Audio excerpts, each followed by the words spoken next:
Greetings and welcome everybody back to RPGs Uncovered. I have to say, I am so super excited to be back on my own channel, back on RPGs Uncovered with a new season, the fourth season of RPGs Uncovered. Uh, I'm so excited. I hope you guys are excited. I've been talking to a lot of people about Cyberrats, about the game, and about the demo play miniseries that we have coming up in the next few weeks. I've gotten a lot of hype from that, and I'm super excited to jump into it.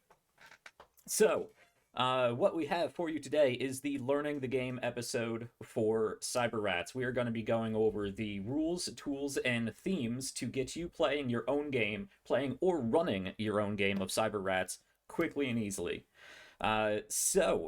And to help me do that, we have these four amazing people over here, including Alex Rinehart, the creator of Cyberrats. So very glad, so very thankful for you joining us on this series. I always have a ton of fun having the creators on for their games. They have a ton of fun playing them, which I know is unusual for creators, and we get a lot of really cool insights having them along. So, we're mostly going to be talking about how to play or run Cyberrats today. But this isn't just going to be me reading a guide into the camera. I have these amazing people who are going to help me with examples and their own insights and inspirations and whatnot. And of course, all of you lovely people in the audience, if at any point you guys have any questions, feel free to ask, and hopefully I will have the answers to them. So before we get started on the actual guide, let's go through the normal streamer spiel of introductions and announcements. Let's see, what do I have? I have been hyping up this for a while in all of the other places that you can find me, so that's my usual spiel. But let's see, what am I still doing? On Mondays, you can find me over at twitch.tv/, Tales from the Table Studio, for some SCP, a crumbling foundation, a crumbling foundation, an SCP actual play, with the Lion Knight, with Lion, of course. JD is also there. I stole him from that network. Fantastic game. That is Mondays at 8 p.m. EST. Fantastic game. We're what, 6 episodes in at this point?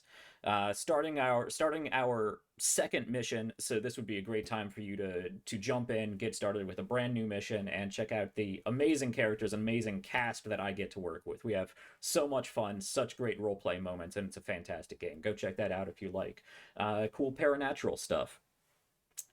Other than that, I think that's the only thing I have current. If you want to go and check out Star Trek Europa, which is a Star Trek series that we've currently done 2 seasons of, you can find that anywhere quality podcasts are had by searching Studio Tembo. Star Trek Europa is a fantastic show, very true to 90s era Star Trek.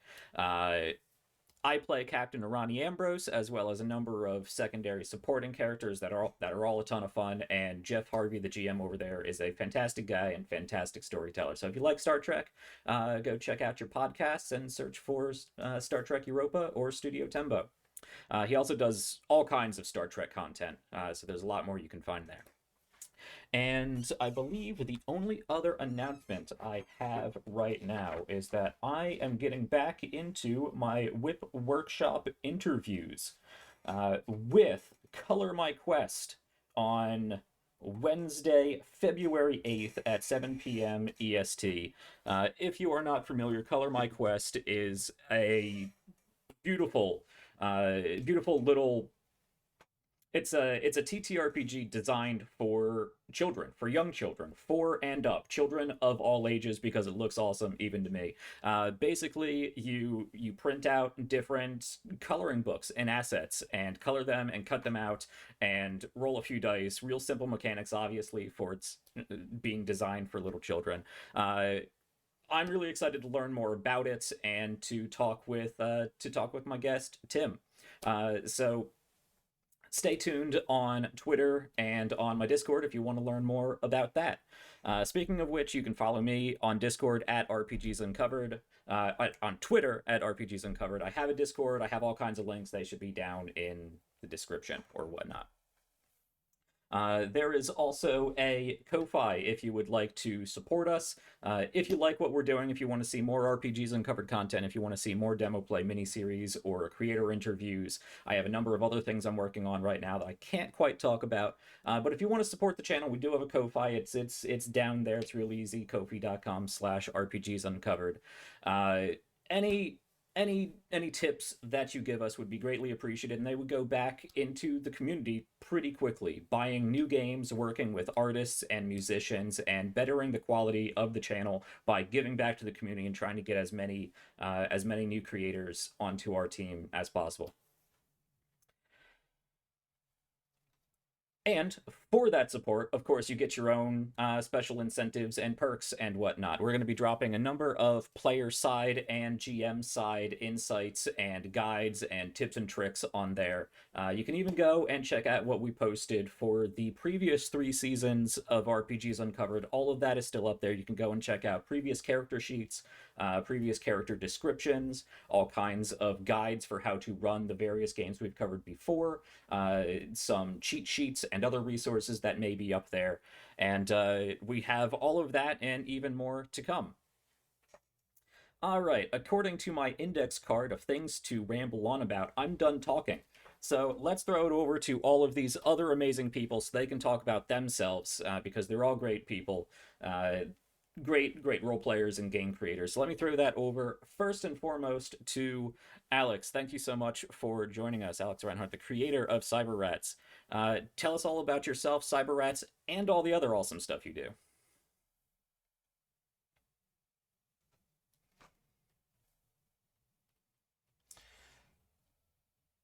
Yeah, let's get rid of that.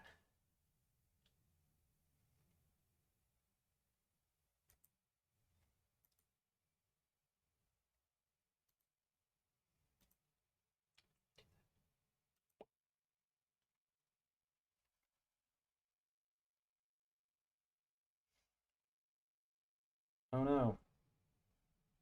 Uh, hold on just a second. Hold on just a second. Apparently, audio is not working for you guys. It's working for me, right? You guys can hear me. Yeah. You guys. Okay. Is that on your end?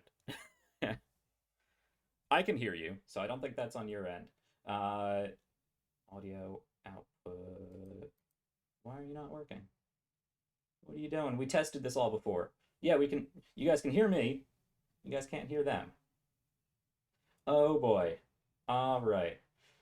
Yeah, the output source. The output source is on. You know what? What if I toggle that? Sometimes you just have to toggle things. Turn it on, turn it back off. Turn it off, turn it back on. Yeah, yeah. No, why aren't you working? My apologies, everybody. We tested this before and everything was working just fine. So you know what? I'm going to make a new. You know that's what they say, isn't it? It's not a live show if some technical difficulty doesn't spring up. Right, right, right. Okay. Well, does pick up the audio when you no, for some reason it's not. Fortunately, I have Drake here along with us, who is going to be my impromptu, I don't know, troubleshooting person. Okay, somebody talk now.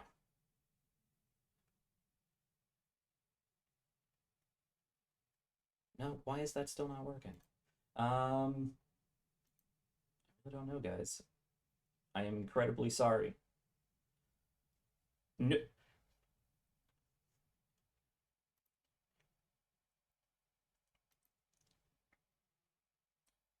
yeah, yeah, it's all you guys. I'm coming through because that's going through my microphone.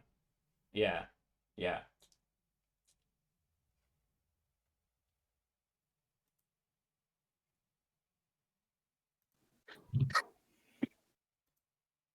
Okay, somebody talk now.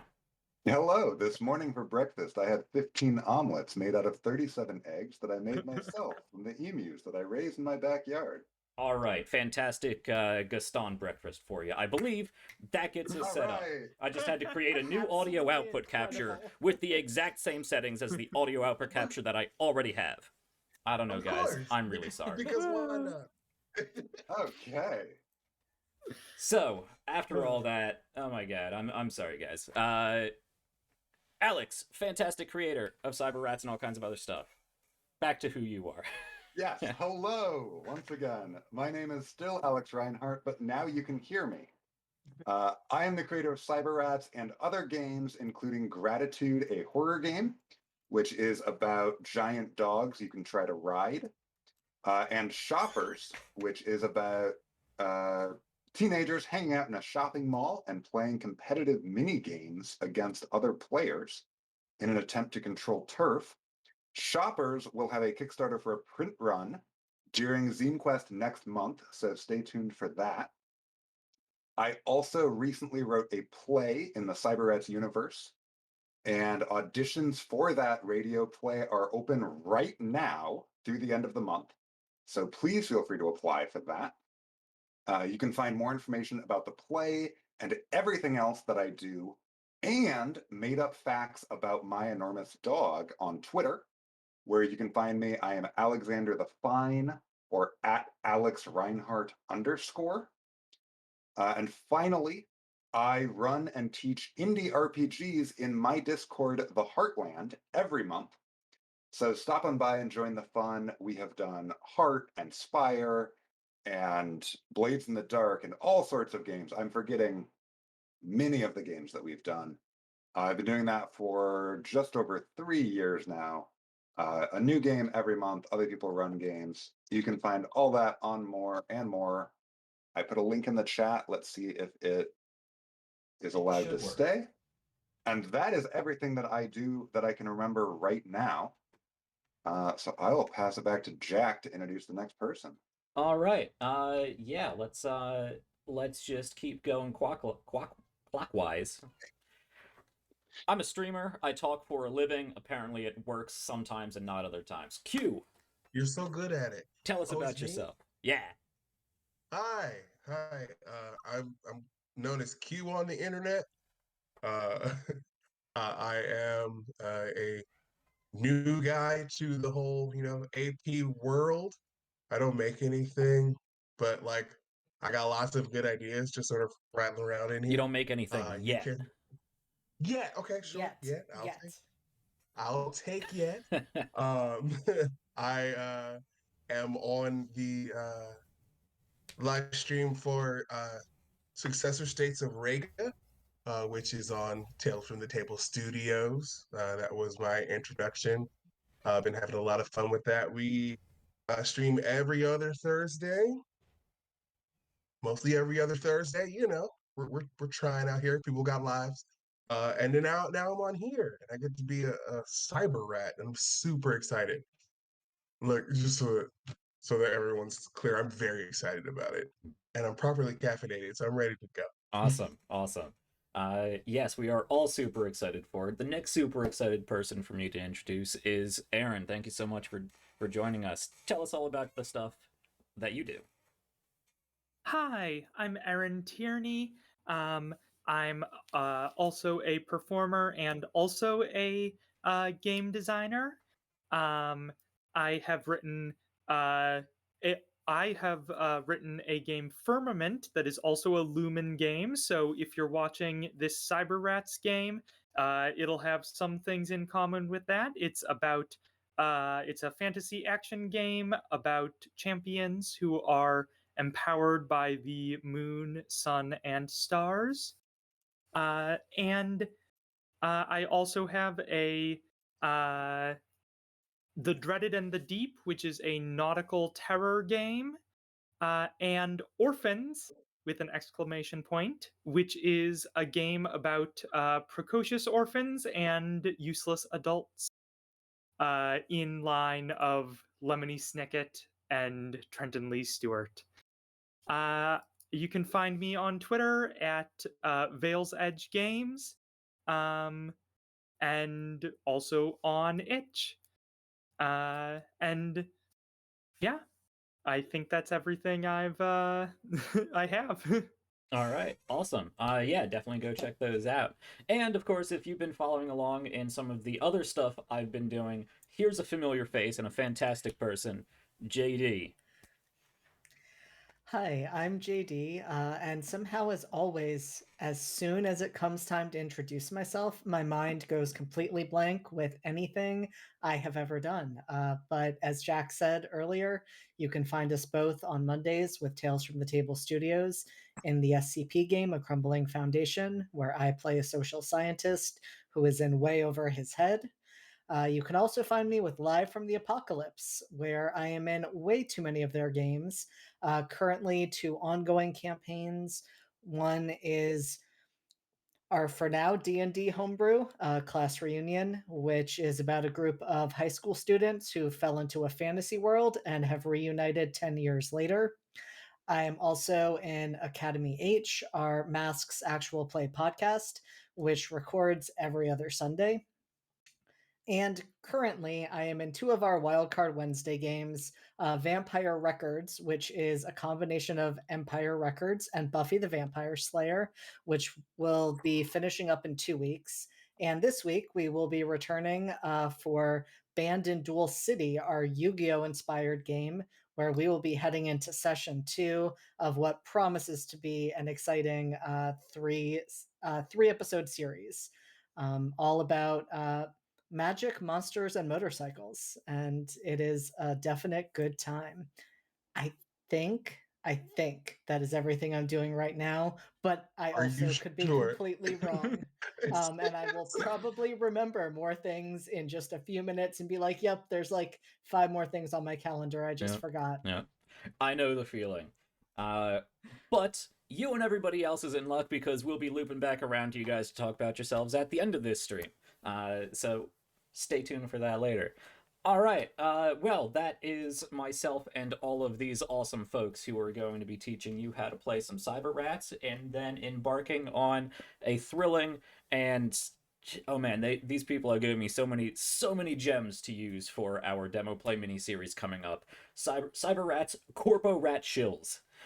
So we're going to be starting that next week. That's going to run for 6, possibly 8 episodes, depending on how the game plays out. Cyberrats uses a very specific gameplay loop that means we're going to be running a little bit longer, but we're going to be able to show you pretty much the entire built-in story aspects of this game, which I'm really excited for. And we'll be talking about that in just a little bit.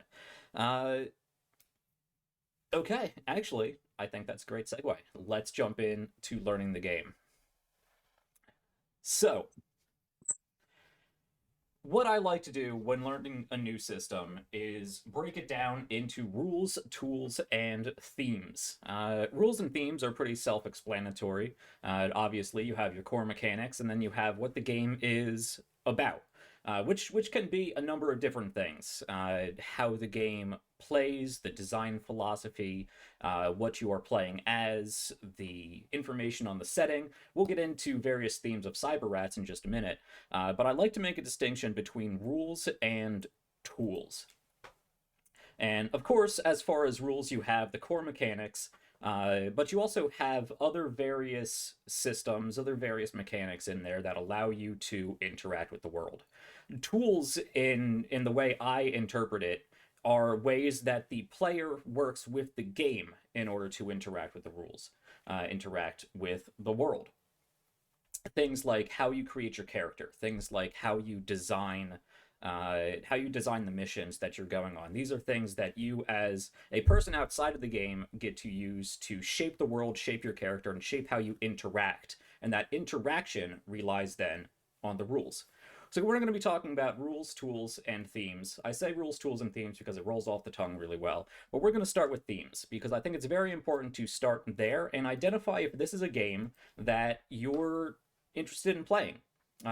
Because I know not everybody's interested in the same games. Not everybody is interested in the same dice mechanics or the same setting or the same genre. And there's always little nuances to the games that's really helpful to understand before you get started. So you and your players know what you're getting into, what the tone of the game is, which can change depending on group, and how you're actually going to interact with that setting and with each other. Now, of course, this is a main discussion in a session 0 or even before a session 0 when you're pitching a game to other players. So these are various things about Cyberrats that you can bring to prospective players and see if what these are resonates with them and if they sound like a good time. So, first and foremost, you're a rat. You're playing a rat. You're playing 2 rats, in fact. In this game, you play as a rat, whether it be a little super smarty rat wired into a cyborg body, or a giant enhanced rat clomping around, or even a big puddle of rats swarmed together to form the general shape of a human, which are all fantastic. You're playing as a rat. Obviously, there's a little bit of campiness involved, a little bit of 90s Saturday morning cartoons. It's not the gritty, realistic cyberpunk like Cyberpunk Red, and it's not the high fantasy cyberpunk of Shadowrun, but somewhere in between. And it's good to point out that you're playing a rat, you're playing an animal, an enlightened rat, and it's not necessarily it's not really at all some of the other super cutesy animal games that you sometimes play. You are badass rats. You got cyber arms and rocket launchers, and you're fighting aliens. It's fantastic. But you're a rat. Some people like that. Some people prefer to be human or elves or orcs or whatever it may be. So in Cyberrats, you obviously play rats. And you interact with the setting, and this is an important distinction. You play a rat, but not everybody is a rat. There are humans in the setting. You were created as a rat, and we're going to get to the next thing here. You are an expendable corporate commodity. You were raised up by the corporations to be a cheap, expendable, almost human workforce kept under corporate control through use of crippling debt and a reliance on biotech chemicals. And it's assumed that you're more or less okay with that, or you at least more or less understand that you're stuck there. So the interesting distinction with this cyberpunk game is that you're not playing the anarchist, the anti-corporate mercenaries. There's really no avenue built into this game to work against the corporations. You're a corporate asset. You're a lab rat, or in this case, a soldier rat. But there really is no distinction to the corporations. So it's a different feel from what you get with, say, Cyberpunk or Shadowrun. The game can play out with its themes, with its bombasticness in a very similar way, but the characters you create are going to be different. They're going to be more, not necessarily accepting of the corporations, but they're chained to them, and there's a reliance on them and a support of them, whether begrudgingly or not, built into the framework of the game, built into the gameplay loop and the win conditions of the game. And let's actually take this opportunity to talk a little about this. And first I want to throw it over to Alex. And do you have any what was your insight and inspiration for creating a cyberpunk game that doesn't follow these cyberpunks? You follow corporate assets. Yeah, I don't consider Cyberrats to be a cyberpunk game for exactly the reasons you said. Cyberrats wears the trappings of cyberpunk, but like you said, in order for the cyberpunk as a genre is inherently about rebellion. It is about throwing off the chains of societal expectations and going your own way. And with cyberpunk, it is often about destroying yourself to strike out at this corporation, at this faceless entity that you know you cannot strike down. There are no mechanics for that in Cyberrats. You cannot reject that dichotomy. There are no tools for it. The closest you can get is retiring. And that is a tool that the corporation has provided you. You can pay off your debt and be done. So I don't consider it a cyberpunk game. But to answer the question that you had,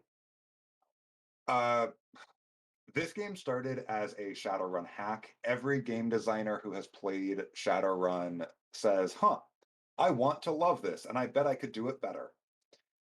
And I wrote down the handful of things that I loved about Shadowrun. And then I discovered the Lumen system right when Spencer Campbell released it. And I said, wait, let me just check out everything that I have and just take the parts of this that I want to engage with. Which basically is the XCOM like combat loop. And I said, what if we take this in a different direction?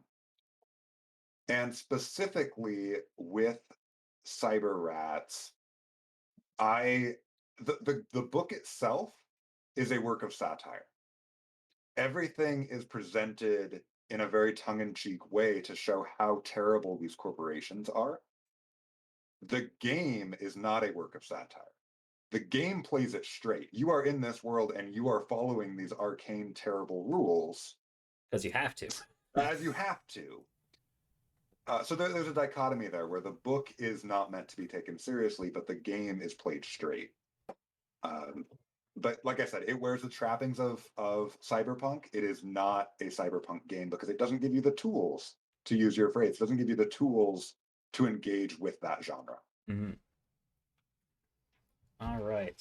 And we're going to be checking out some of the characters that these fine folks have created and exploring what that means and exactly this difference between cyberpunk and as Lion has put it, cyber complacency. So you're a rat, and as a rat, you are an expendable corporate commodity, and that ties into the next theme. You will live and likely die in debt. It's built into the game. It is a game mechanic. And as somebody who in real life is going to live and likely die in debt, it can be a touchy subject. But I think this game handles it fantastically, and it ties into the next theme. But debt is basically the key way that corporations keep player characters, your cyber rats, under the yoke. There's also the biotech, this gray goo that you're kind of addicted to that allows you to use your powers. There's all the cyberware maintenance that you need, but more or less, like real life, you're shackled to whatever you owe money to, and that is your character's lives, basically. Because you're an expendable corporate commodity, you will do what the corporation says because that's how you buy your freedom. You pay off debt and you can then go out and retire. But that ties into what we've talked about before. When you do pay off your debt, your character leaves. There's no avenue in this game for you to play a character that is unshackled by the corporation. There's no means in this game to play that cyberpunk character, and debt is the primary way that it is mechanically solidified in the game. And that ties into the next theme. You get fancy toys if you can afford them. And that ties directly into debt, because there is one key resource, one currency in this game that, thank you for the follow. There is one key, really one at all, expendable resource, currency, whatever you want to talk about, in this game, and that is referred to as scrip. That is how you pay off your debt. It's also how you level up your character. It's also how you buy different improvements for your character. It's also how you buy new weapons and armor and modifications. It's also how you contribute to the the shared player base. So you have all of these different things that are competing for this one resource. This one resource that is also the key to your character sort of winning their life, winning that ability to pay off their debt and leave. So every decision you make when spending this script is a balanced calculation of whether you want your character's freedom, if you want fancy new weapons or armor, if you want to play around with new abilities or make your character healthier or have more biotech so they can cast if they can use new abilities. So there's one resource in the game which makes that resource management all the more important. Some people really like that, and I can understand how some people would not like the extra complication, extra anxiety that comes with trying to decide where you are spending that one resource. So if you're a person who, like me sometimes in games, tends to hoard their cash or hoard their skill points or whatever it may be, this might add a little bit more anxiety to you, to playing the game. But the balance of that, I think, is very thematic to the game, and it allows for drastically different characters, because I know we talked about different characters in this group. One of the characters is really adamant on paying off their debt and getting out, and other characters, they know they're going to be stuck here for the rest of their lives, however short that may be. Let's get some fancy toys and blow things up. So different mentalities leads to different characters that you get to explore, which is really facilitated and really, really emphasized by this debt and script system. Another key theme in Cyberrats, and this is another distinction that ties into that corporate world, that cyber complacency. Saving the world matters, but only if it's your corporation that saves it. So the win condition in this game, and Cyberrats has a built-in gameplay loop. It's not as open-ended as some games like the Dragon game, where you basically have this overarching map, this overarching setting, or you create one of your own, and you throw in different bosses, and they all have their own machinations and what have you, and you shape the story almost entirely yourselves. It's different. It's not necessarily a module. It simply follows a gameplay arc that creates the foundation for the stories that you want to tell. And it follows, I know Alex has already pointed out the inspiration of XCOM. It follows a very similar gameplay loop, and we'll get to the actual mechanics and the usage of that gameplay loop later. But the game assumes that whatever you as the GM, whatever you as the manager, as it's called in this game, whatever you as the player want your story to be, and there's a lot of tools in here and a lot of flexibility for you to add to that story and morph that story and make it your own and add things, and really expand on it, customize it. It assumes that there are key aspects of the setting that are baked into the game. One of those, of course, being that the Earth is being invaded by these aliens called interlopers, and your main goal is to stop that invasion and to make sure you look good doing it and that your competitor does not. And that can lead to some very, very interesting mechanics in the game, like the victory meter. So you have this win condition of going and stopping the aliens. We'll get to exactly what that means and how it plays out in the game shortly. But you also have, of course, fail states built into the game, like you do with XCOM, for anybody who is familiar with that. Which is measured by the threat level and, more importantly, the victory meter of the various factions in the game. In the case of the victory meter, either the interlopers, the aliens, or the Valdivian Corporation, this competitor corporation that is vying for exclusive contract rights with the military. So it doesn't matter if the military stops the alien invasion if they're using a competitor's products, because then your corporation loses. And that's all that matters to that corporation. They'd rather see the world fall than lose money to another corporation, with exclusive contracts. So that's another sort of cyber complacency element built into the game. But it does mean, unlike other systems out there, that the game comes prepackaged with a win state and a fail state that you need to keep in mind. Now that doesn't mean that you're necessarily constrained to only one story. There's a lot of flexibility in the system for you to create your own missions, to create your own storylines and insert them between different key story missions. And I even have tips coming up later, and I'll be writing a blog post or whatever it may be. Might even do a stream video about this later, about how you can tweak some of those built-in story missions to make the game more your own.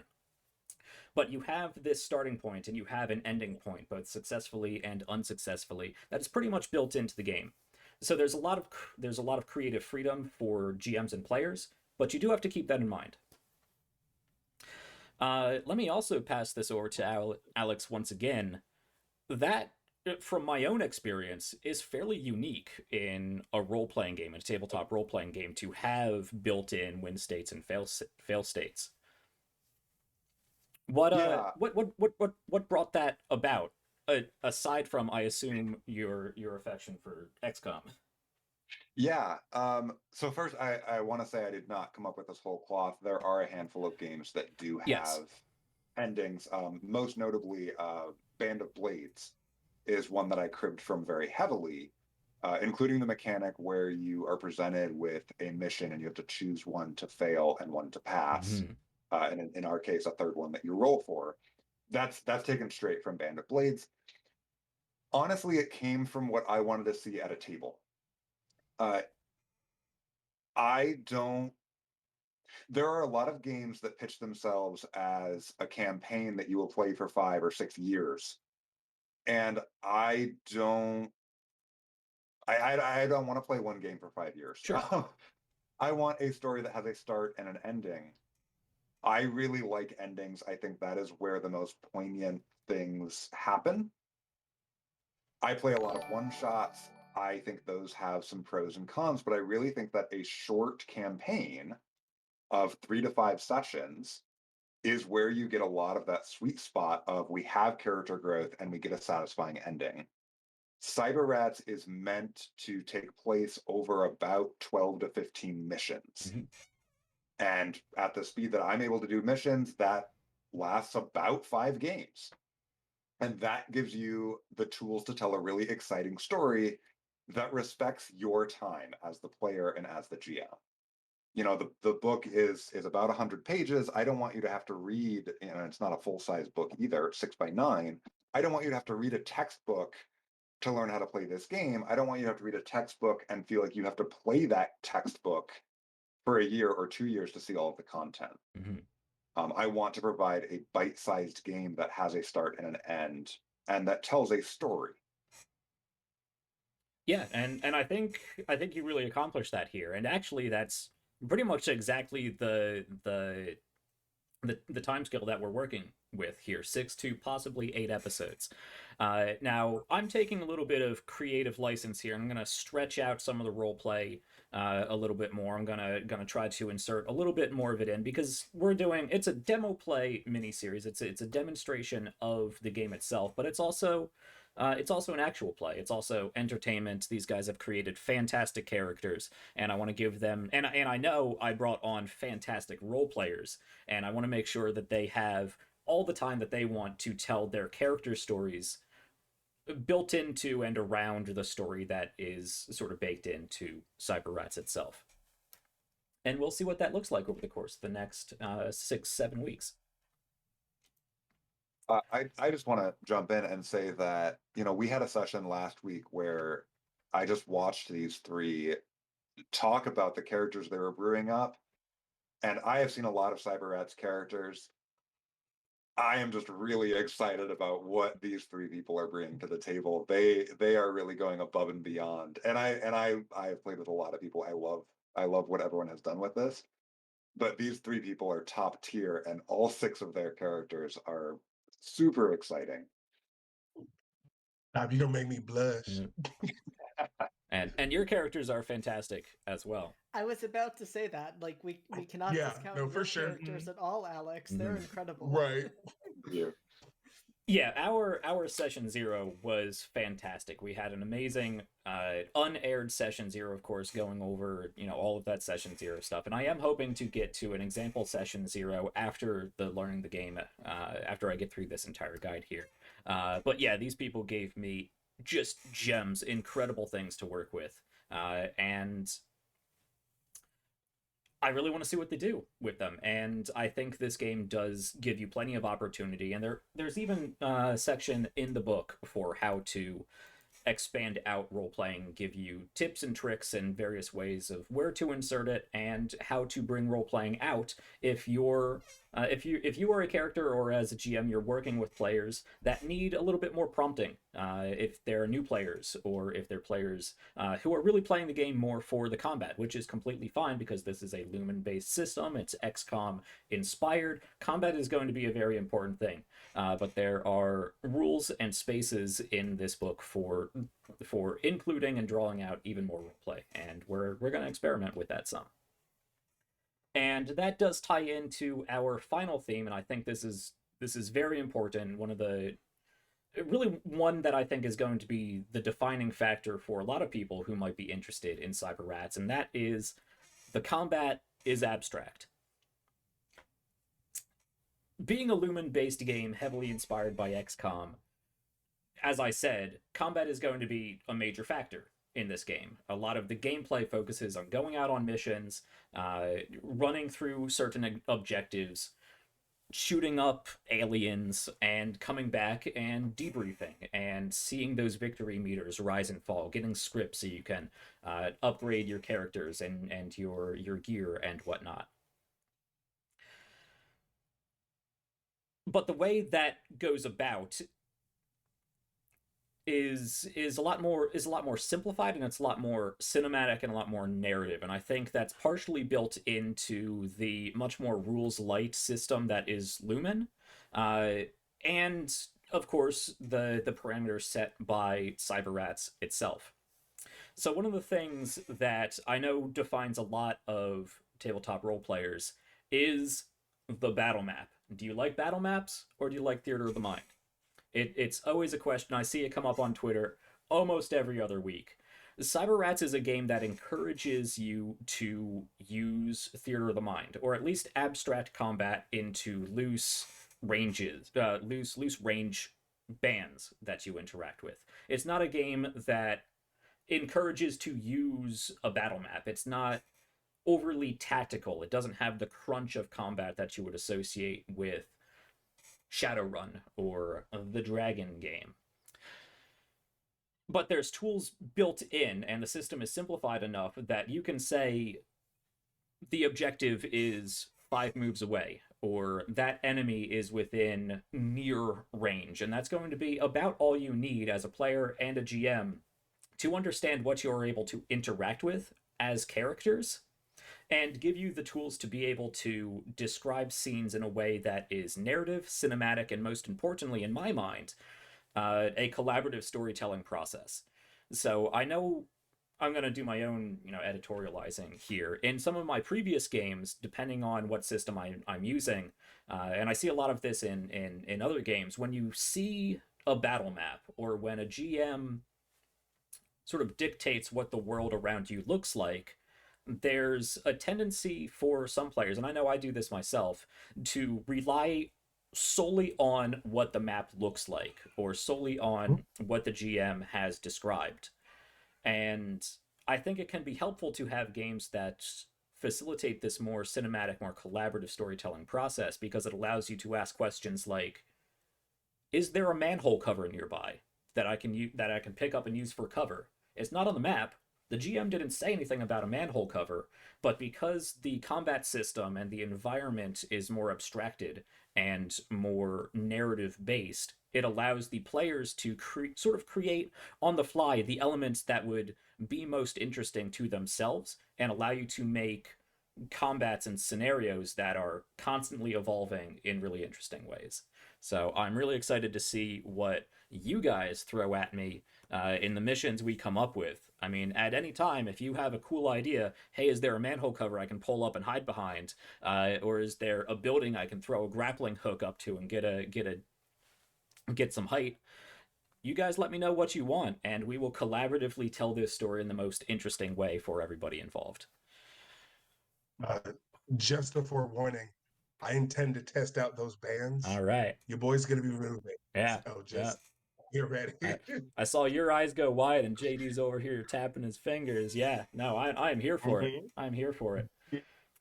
GMing doesn't scare me at all.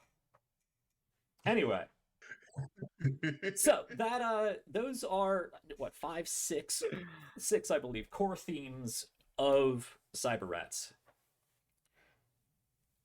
So now is a key moment to ask: is this the game? Is this a game that sounds fun to you? Does the setting interest you? Does the way that it's paced out? Does the way that the framework is laid out for a gameplay loop? Is this a game that you're excited to play? And is this a game that you would like to run? Is this a game that you can pitch to your players? Obviously, in my case, yes, it's fantastic. But I think it's very important to begin a conversation about a game with the pitch, with what the theme is, and then jump in to actually how to play the game, which is where we're going to kick off now. So, rules and tools.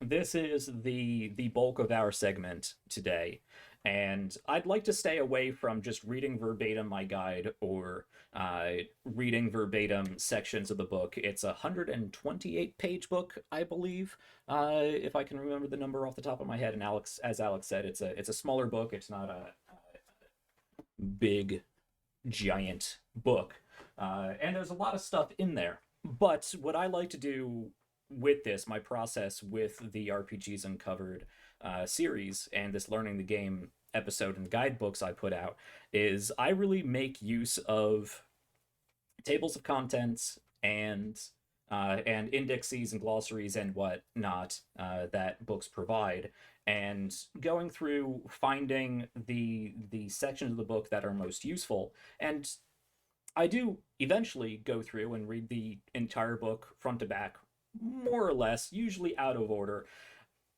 sometimes.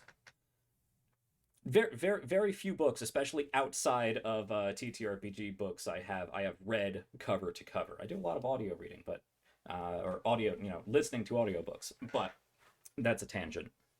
But what I like to do is distill down into much more digestible, much more easy to understand, not easier to understand, but easier to access, and boil them down into the basic rules that you need to get into playing this game or running this game quickly and easily. So this isn't going to be a comprehensive guide to everything. We're not going to go over all the character abilities and all the various aspects of corporation living and all the enemies and all the condition tags that you can acquire. And we'll talk about what that means, but this guide, this video, and the subsequent bite-sized tutorials are going to be reference points for you, and they're going to grant you what you need to get started in the game. So it's my goal at the end of this, whether you need to go back and watch some parts of the VOD or check out some of the bite-sized tutorials coming up, it should give you everything you need to know to get started in a game of Cyberrats. You should be able to sit down with players, whether you are a GM or whether you are a player, and feel comfortable just playing through the game. But I do suggest having the book available, PDF, have it next to you, or the book includes a number of fantastic cheat sheets and other references that you can use. I'm going to be posting some myself, so it's helpful to have those next to you for you to reference. Because quite frankly, at least myself, I don't think I'm ever going to play a game and not have a copy of the rulebook open. But this guide is intended to get you everything you need to know to get started and feel comfortable simply referencing the guide so you can enjoy play. And one of the most important, one of the most basic means that you access a role-playing game, the way you interact with the world, the way you define your characters, is through the attribute system. And that core the core mechanics of the game. So that's where we're going to start. So in Cyberrats, you have three stats. That's all, 3 attributes, and that's what you're working with. Anytime you take an action, you choose one of these 3 attributes to represent the path your character takes to achieving that desired outcome. So these attributes they're not the 6 big ones from the dragon game: strength, con, dex, wisdom, intelligence, charisma. It's been a while since I played any D&D. They are not attributes that define your physical or mental capabilities. The attributes in this game represent how you go about achieving the outcome that you want to take. And those 3 attributes are Smash, Cyber, and Sly. And if you're not excited already, I don't know, guys. Smash, Cyber, and Sly. That represents how you go about interacting with the world. And they're pretty self-explanatory, but let me break it down. Smash represents one's ability to assert physical force and the manipulation of objects through strength and sheer exertion. But that's not necessarily just your musculature, your bulk, your endurance. It also represents your aggressiveness and perhaps a more reckless or definitely more frontal approach to solving problems. Cyber represents one's intellectual and technical understanding, their mental prowess, and is used for tasks that require a more methodical and technological approach. Now, if you have 0 points in Cyber, that doesn't mean you're unintelligent. Doesn't mean you're incapable of having a conversation about intellectual things. It's just not how your character necessarily goes about handling those situations. And we'll get to examples of how to use these various attributes in a little bit, and of course in the demo play. And the third attribute is Sly, representing one's abilities to perform quick actions without drawing notice and to operate in a more discreet approach. So let's talk about what that means for the game itself. As I said, this is a game where you use the core mechanics of the system based on how you would interact with the world and how you would achieve the desired outcome. So let's put together. In fact, to get other people more involved, Alex, I know, of course, you've run this game a number of times. I'm putting you on the spotlight. Can you give me a scenario for our characters to interact with? What do you mean here? Something that would cause them to take an action. I suppose. Sure. I mean, one of my favorites is you spy a bomb on the other side of the battlefield. Mm-hmm. It is far away and ticking down quickly, and it's attached to a large boiler. And I like to add something else, like maybe there are catwalks overhead, mm-hmm. and I basically say, okay, what do you do? Yeah. All right, my Cyberrats, what do you do?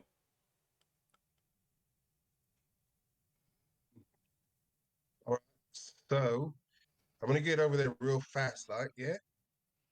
I want to get to the bomb. Can I just pull it off? Just yoink.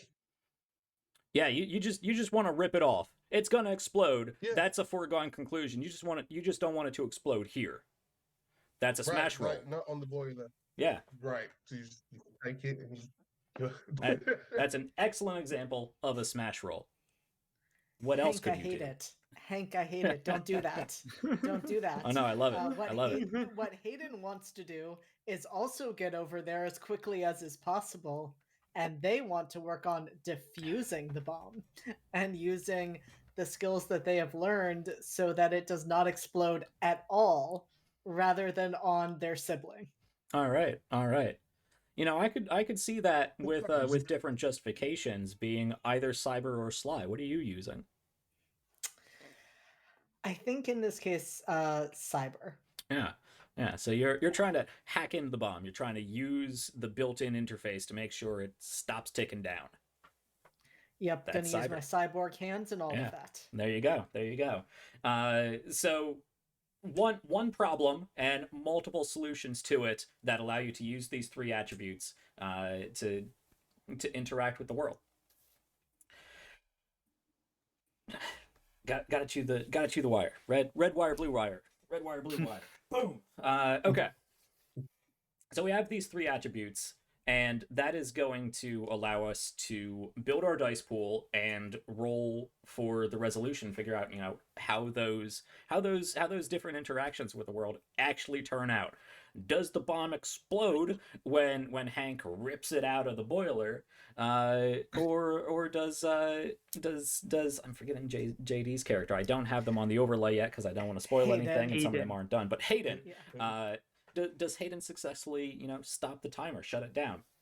So that's our core dice mechanic here, and it's a very simple one. So during character creation and throughout upgrading your character throughout the game, you're going to set and increase the rank of these 3 attributes. I believe in character creation you are given 5 points to assign to these 3 stats. So if I bring up a character here, actually, I have my own test character that I made. Let's see. Yeah, I have 0 in Smash, 2 in Sly, and 3 in Cyber. We're going to come back to that a little later. So with this score that you have on these 3 attributes, that represents more or less your dice pool. If you have a 0 in that stat, if you would roll 0 dice for a check, instead you will roll 2 dice and take the lower. That's a system that I know the Forged in the Dark game uses, that I think works really well. So you start with a dice pool equal to the score in that attribute. There are certain cases that only come up sometimes where you can add extra dice to that, such as the precision tag, and there is an assistant that I believe gives +1 to Cyber, and we'll talk more exactly about assistants later. But generally, you're going to have a dice pool equal to that score in the attribute, and then just be aware if any other pieces of equipment are contributing to that. Very simple dice pool. You have your dice pool. Let's say I'm rolling Sly here. I got a 3 in my Cyber. I would take 3d6 and roll those. So you have a dice pool. You've rolled. All you need to worry about is the highest result. Unless, of course, you rolled 0 dice, then you roll 2 dice and you take the lowest. But you roll your dice, you take the highest result available, and you ignore the other ones. The other ones don't matter. So rolling more dice just means you have a higher chance of getting a higher number, which is important because a result of 5 or 6 is a full success. You complete it.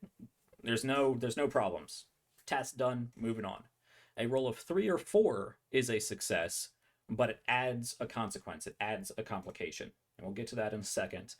A roll of 1 or 2 results in a failure with consequences. So I really like systems like this because there's a tendency to keep things moving forward, and there's a tendency that the players are going to actually do the cool things that they want, but there's also a tendency that things are going to go just a little bit wrong most of the time.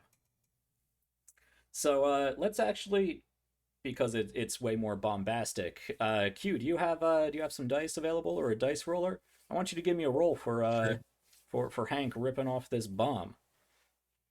Got him right here. All right. What's your Smash score? My Smash is 3. All right. Of course. So roll your 3d6. Of course. And tell me what you got. All right. Okay. My result was a 5. Okay. Awesome. Despite all odds and logic, you rip the bomb off of the boiler. It's still ticking away, but you got it. It didn't explode. And well, now we move on to the story of how you line back your, I don't know, sports balls. How you cup this bomb here and move it someplace else really quickly and hope it doesn't explode on you.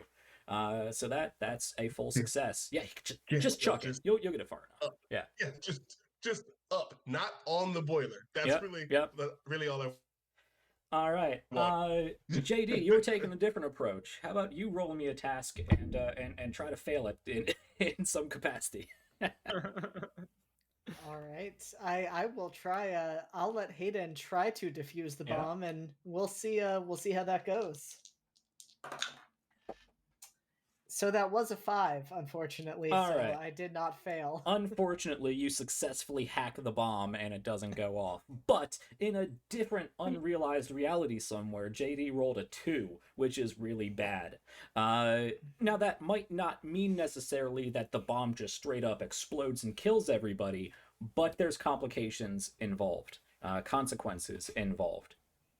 Particularly, 2 consequences. When you roll a consequence, when you roll a complication, you get 2 consequences. One is based on the attribute that you use to roll to interact with the world, and the other is a situational consequence that the GM gets to come up with. And again, this is very similar to Blades in the Dark.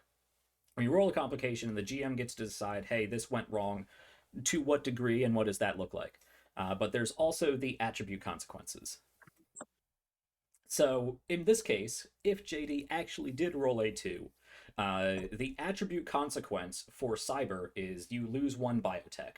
So you were using your cyber hand to try to hack into this bomb and turn it off.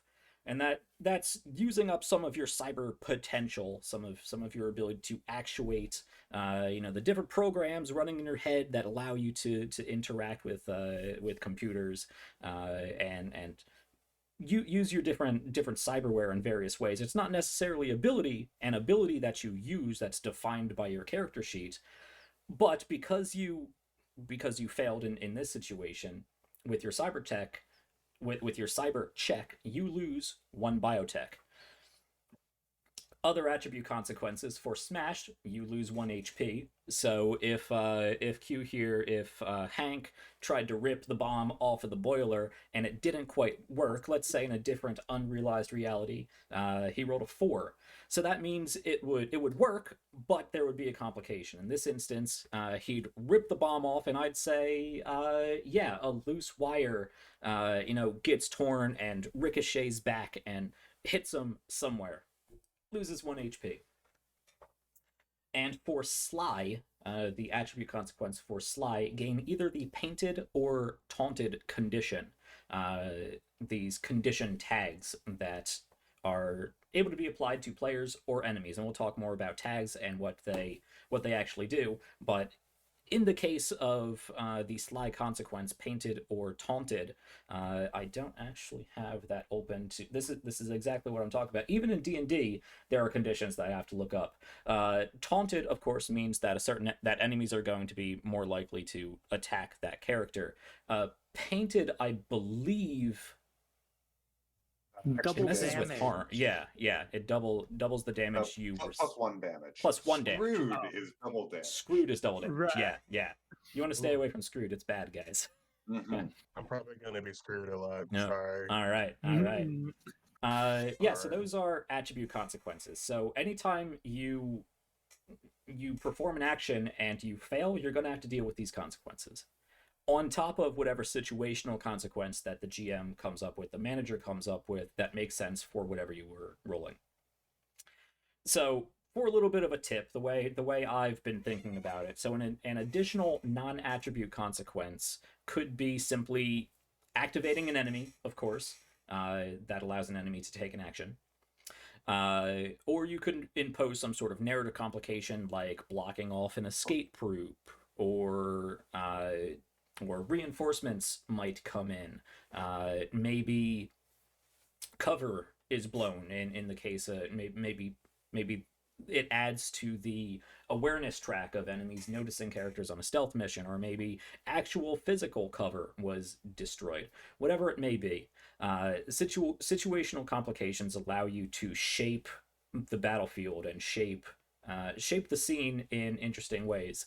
And I think what I'm going to do with this, and what I like to do with complications as a GM, whether it's built into the game itself or if it's like describing a failure in, say, the Dragon game, every now and then I like throwing it back to the players to describe what went wrong.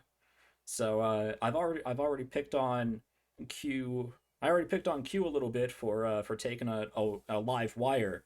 JD, what sort of narrative situational consequence could come about from unsuccessfully hacking the bomb? Oh, I think my absolute favorite one, which is the timer drops. And so what Yeah, was at one point, 5 minutes has now dropped to two. yeah.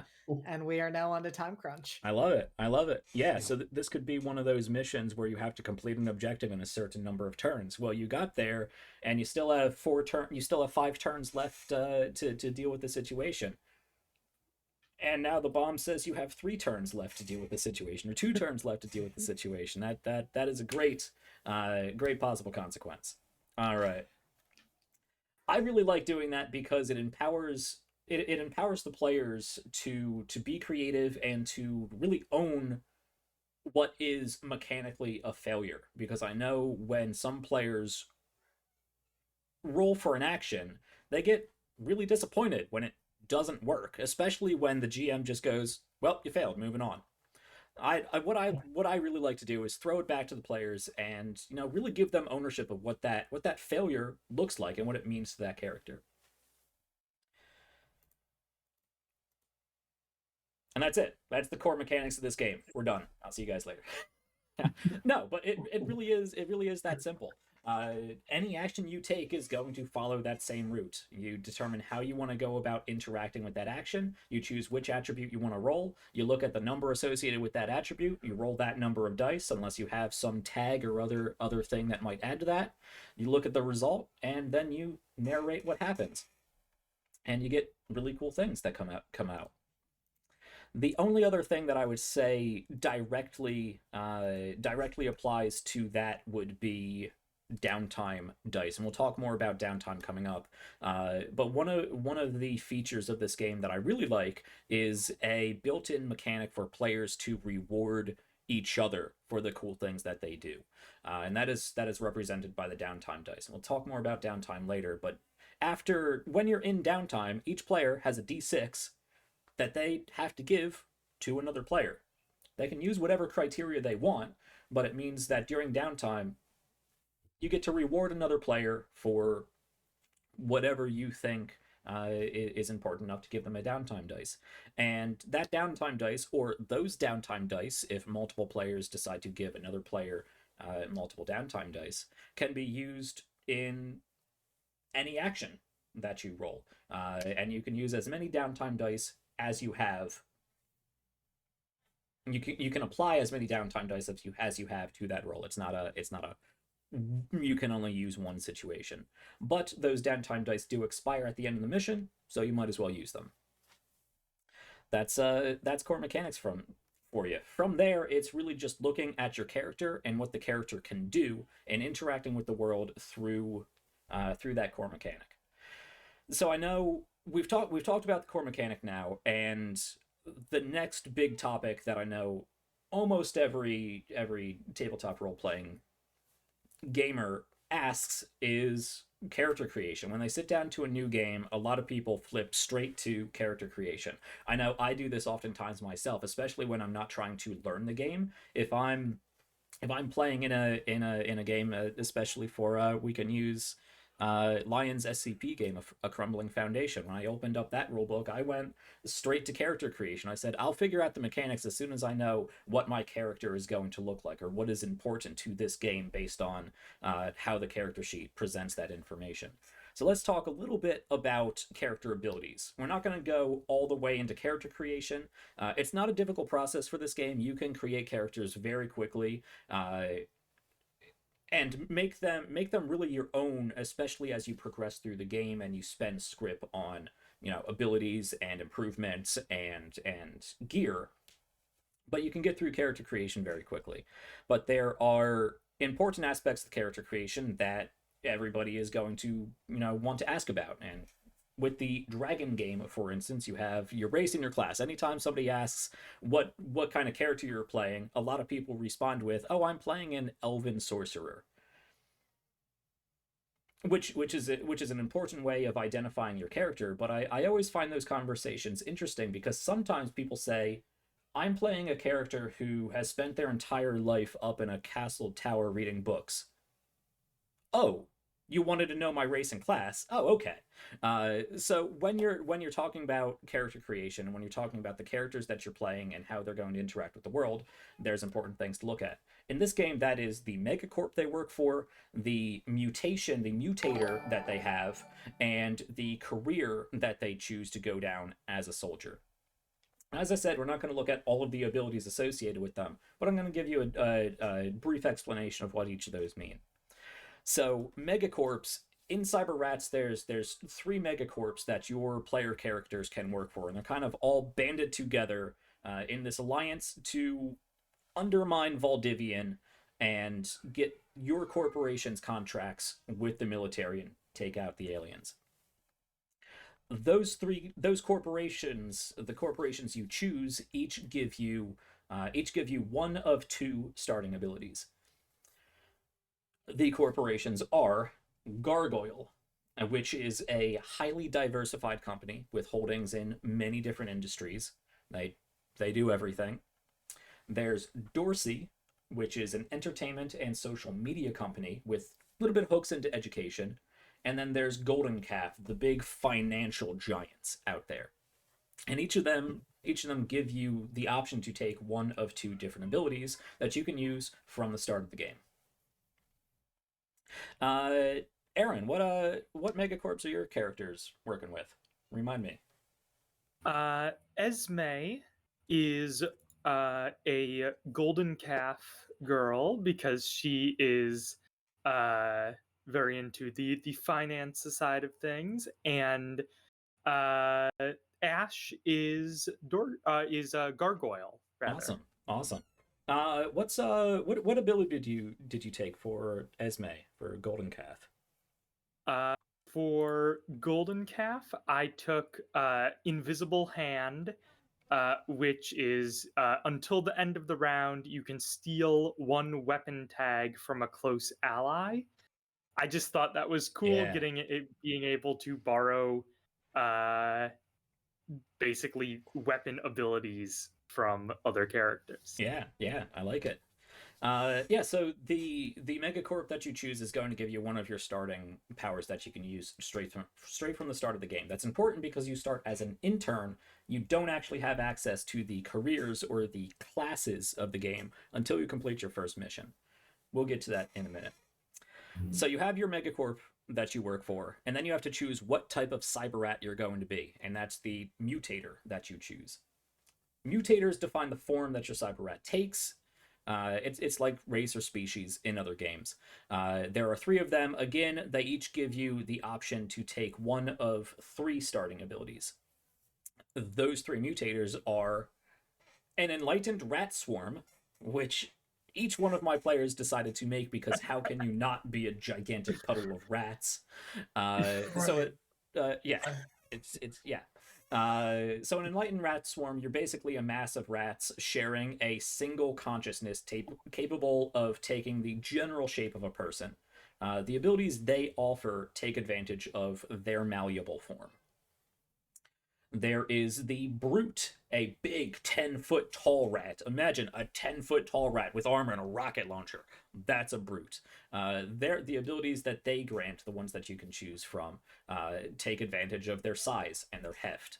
And then there is the Cyborg, a little intelligent rat, or what's left of one, stuffed in a robotic human suit and laden with cyberware. And they take, of course, advantage of their built-in cybernetics. And I believe we're going to see a character of each of those three different mutators when we explore our awesome characters that these four have come up with. That's going to define your starting character. So when you start out, you don't have access to careers. You start out as an intern. You start with because I upgraded my test character. You start off with what, 4 health and 3 biotech? 4 and 4? 3 and 4. So it's 3 and 4. like 4 HP, 3 4 biotech. HP, That's 3 right. biotech. Yep. There we go. Awesome. So just like in XCOM, you're playing little baby squishy characters at the beginning, and it's not until you get done with your first mission that you get your promotion into an actual class. I say class, career. So what are these careers? Oh, I see. Hello, Chloe. Thanks for stopping by. I have to read this comment because I love rats. You had 9 pet rats. I love. Yeah, chaos. I know. I know. Imagine a human-shaped rat swarm. I know. I too have played with puddles of rats, and it's fantastic. So just imagine how many rats it takes to form, a 6-foot tall person. That's a Oh, lot of man. rats. Yeah, I would love it. I would love it. A lot to clean up. A lot of little tiny mouths to feed, but so adorable and so much fun. Anyway, thanks for our active chatters. I always love to see you. Moving on to careers. As I said before, these are the classes that your characters are going to take, and they define the bulk of your abilities that you're going to have and unlock as you progress through the game. So this is another aspect where XCOM was a big factor, I assume, Alex, in the creation and the design of these classes. In that you have your overall career, and then they are split into 3 different specializations, each with their own column of abilities that you get to choose from, and you can mix and match from different rows.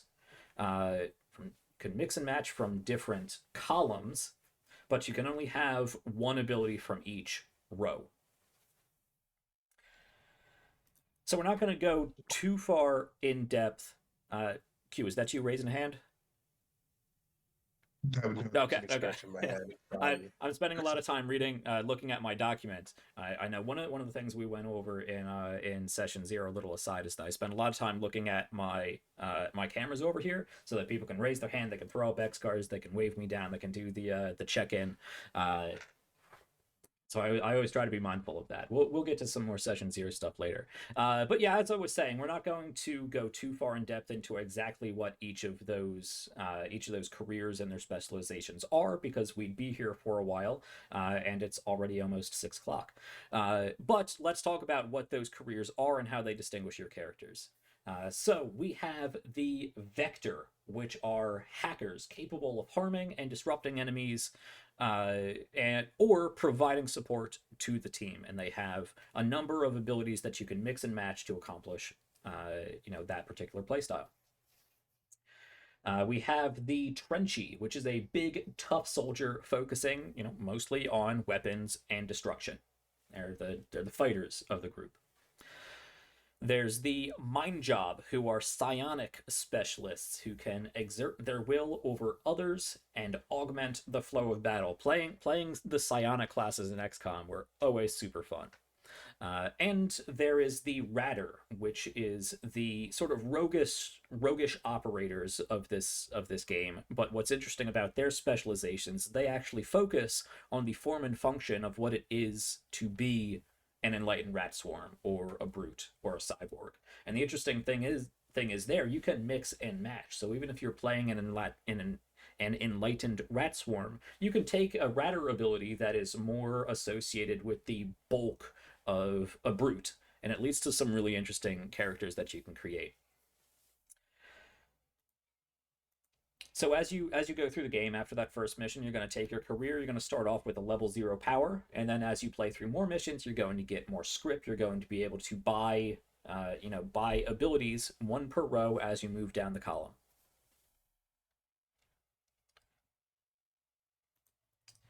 The next big core mechanic interaction that new players, prospective players to a game always ask about is combat. And combat is going to be a big part of Cyberrats, as we talked about before. So this is really the bulk of this guide and of gameplay. I'm going to try to get some insights and examples from our cast here. But in Cyberrats, as far as combat, as I said before, it's abstracted both in the interaction of with with the scene, there's no battle map. Instead, there's range bands that you have to that you maneuver through. But unlike other games, again, I go back to D&D, the Dragon game, because it's very, very recognizable. There's no initiative order that you have to worry about. You don't have to roll initiative. You don't have one player going, then a couple enemies, and another player. The lack of an initiative system and the player phase and then enemy phase, again, makes it even easier for you to interact with the combat and with the setting, with the scene, in a much more narrative way, because you don't need to keep track of going back and forth between where everybody is. Instead, unless there's an ambush tag on a mission, which we'll talk about later, but in general, players get to go first. All the players get to go, and then it drops into an enemy phase, and then the GM, the manager, activates various enemies. So on your character's turn, you get 2 actions. That can be movement, that can be reloading or firing a weapon, or it can be interacting with the environment in some way through rolling various checks, whether that be, as we said before, ripping a bomb off, or hacking into something, or making a particularly difficult jump, or whatever it may be, interacting with the environment. You also have powers and items that you bring along with you. Powers and items do not require actions. Powers can be used as many times as you want, as long as you can afford the biotech cost. And as we established before, biotech is a very limited resource, especially starting out. You only start with 3 biotech, which is fine because you have very basic powers. But as you progress through the game, you're going to want to buy more maximum biotech so that you can use more of all the awesome powers you have. But per turn, on top of whatever 2 actions you have, you can activate whatever powers you can afford to use. You can also bring along a loadout of items, and generally you can bring along whatever items you can afford to bring with you, but you only have 1 use of each item per combat. And generally, a combat is more or less the mission, a single mission per combat. Let me actually jump to Alex. Is that generally the case to you? One combat per mission? Yeah, typically a mission is, I mean, you have 1 goal. So a lot of times it's go in and deal with all of the aliens who are at this train station, or hey, someone set a bunch of bombs in the sewer, go and defuse those. Or hey, there's a Valdivian VIP at this nightclub, go in and extract them. And there'll be resistance there of some sort. But yeah, typically you have 1 goal. A lot of times during that enemy phase where you change something, I will send in reinforcements, but I really keep my missions very constrained. There's 1 objective, you do that objective. Right. I don't like to link them and say, okay, good, you defused the bomb, now sneak into the warehouse. That's a whole different mission. Right. The advice I give in the book and the advice I give to everyone is it's okay to have some missions be super easy. Yeah. Or to have some be very difficult. They don't have to be the same difficulty. But the operatives always have a choice of 3 missions, which means you can make life difficult and say, hey, here's a mission where you have to go onto this yacht and eliminate, endless waves of aliens. Or here's a mission where you have to go and get 1 person out of a nightclub without raising an alarm. And it's like, you have a choice of like, I don't think that first one sounds possible. Or conversely, we're really not very stealthy. I don't think we can swing that. And of course, you pick 1 mission to automatically fail, 1 mission to play out, and 1 mission to just resolve with a die roll. Well, we'll get to mission design in a little bit. Let me actually cut you off a little bit, because I know as the creator, I'm sure you could go on for a while. You could do my job for me. But as far as combat, because I know there's certain things that in the book it says replenish at the end of combat or before the next combat. As far as items, you can use an item once per combat. So generally that's going to mean once per mission. Yes. So it's unlike it's unlike dungeon crawlers in that sense, where you're not, as Alex said, you're not going into one room and you have to defuse a bomb on the gate or something, or you have to hack into the gate and you have a combat there, and that's done in it. You go somewhere else in the mission. You sneak into the warehouse and you have to find something. And there's another combat there. Generally, a mission is going to be a single combat. Which is important for distinctions like when items replenish and when you get your biotech back and stuff like that. But as far as player phase, before we get to talking about the enemy phase, of course, there are roles involved, whether that be interacting with the world around you or making an attack, and you roll them just as we've described before. But if consequences are rolled in combat, you of course apply the two different consequences that you have, the attribute consequences, which we went over, and the situational consequences, and on top of the more narrative ones that we've mentioned already, one of the go-to situational consequences is simply activating an enemy. And by activating an enemy, that means that they can move and that they can take they can take an action. They can either inflict harm or they can use one of the moves available to them, one of the abilities available to them. Now, let me ask you something, Alex.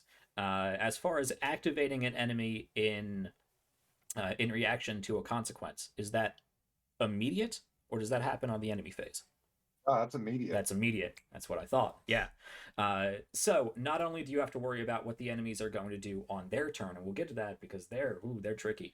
If you roll a consequence, the GM can just say, well, here's an enemy. It shoots you because you failed. You take some damage.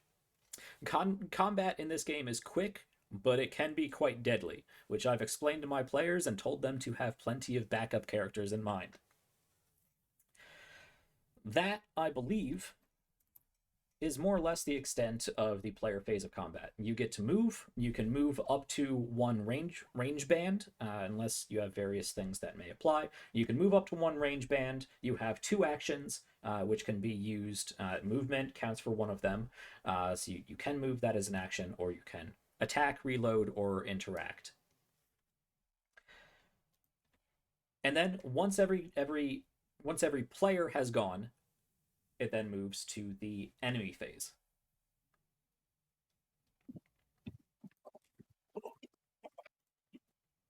So, the enemy phase. It's all right, here for a good time, not a long time. We'll see how long that time is. Enemy phase. Enemy phase is very easy. I love the way it's broken down in the book, and in fact, there is a little cheat sheet at the end of the book that details the 5 steps of the enemy phase. So they are in order. You check for ongoing effects. There are condition tags like bleed, which may cause enemies to lose an HP per enemy phase. So check for ongoing effects. There's bleed. You can create your own, but you're going to want to check for ongoing effects and then apply those. Then the GM gets to activate enemies. So we'll get to talking about the GM side of things in a bit, but unlike in other games, only a certain number of enemies can act per turn. So you might have a dozen enemies on the battlefield, but only so many get activated per enemy phase. And generally, that means how many operatives you have plus 1. So in our instance, we have 4 players. They have their there's 4 characters on the battlefield. If I have enough enemies available to me, I can activate 5 enemies. Activating an enemy, we touched on just a second ago. Activating an enemy allows them to move up to one range band and to use one of either their 3 abilities or to inflict harm. So they can move, or they can use an ability or inflict harm. If an enemy chooses to inflict harm, it automatically hits. Right, Alex? They inflict harm, they shoot you. That's right. They don't have to roll anything. I'm not rolling anything in this. This is one of those games where the GM doesn't have to be bothered with dice, which is disappointing sometimes because I like my clickety clacks. But it also takes a little bit of the back end off of me. If I decide to activate an enemy and inflict harm, they automatically succeed in the attack and they inflict damage. And we'll talk about what that means in just a second. But because enemies automatically hit, you have various defenses that harm, that damage has to go through before it actually interacts with your HP. That is Soak, Shard, and Barrier. And we'll talk about exactly what that means in just a bit. But sticking with the enemy phase, so you've dealt with ongoing effects, you activated a number of enemies equal to your number of characters plus 1. Once that is all taken care of, the next step is just to change something. It's that simple. Just make a change in the situation that you are dealing with. And because it's open-ended like that, I can see some GMs really running away with it, really having a good time with that, and some GMs being confused as to what they can do. I know some people really like having the open-ended ability to just let their imagination run wild, and some people like drop-down menus to pick and choose the various abilities and the various things that can happen. One is not better than the other. You just have to decide what works best for you. In this case, this game tends to work more the latter, more letting your imagination run wild, more narrative focused, more open-ended. There are prompts in the form of tags that you can use to direct where things go, but there's not necessarily a drop-down menu of exactly what can change. But more specifically, let's see, what are some things that can happen? From a mechanical standpoint, this can include adding, removing, or changing a mission tag, assigning negative condition tags to players or their weapons, or something like summoning reinforcements, bringing more enemies in. Bringing more enemies in only really matters if you want to look forward to being able to activate the maximum amount of enemies per enemy phase.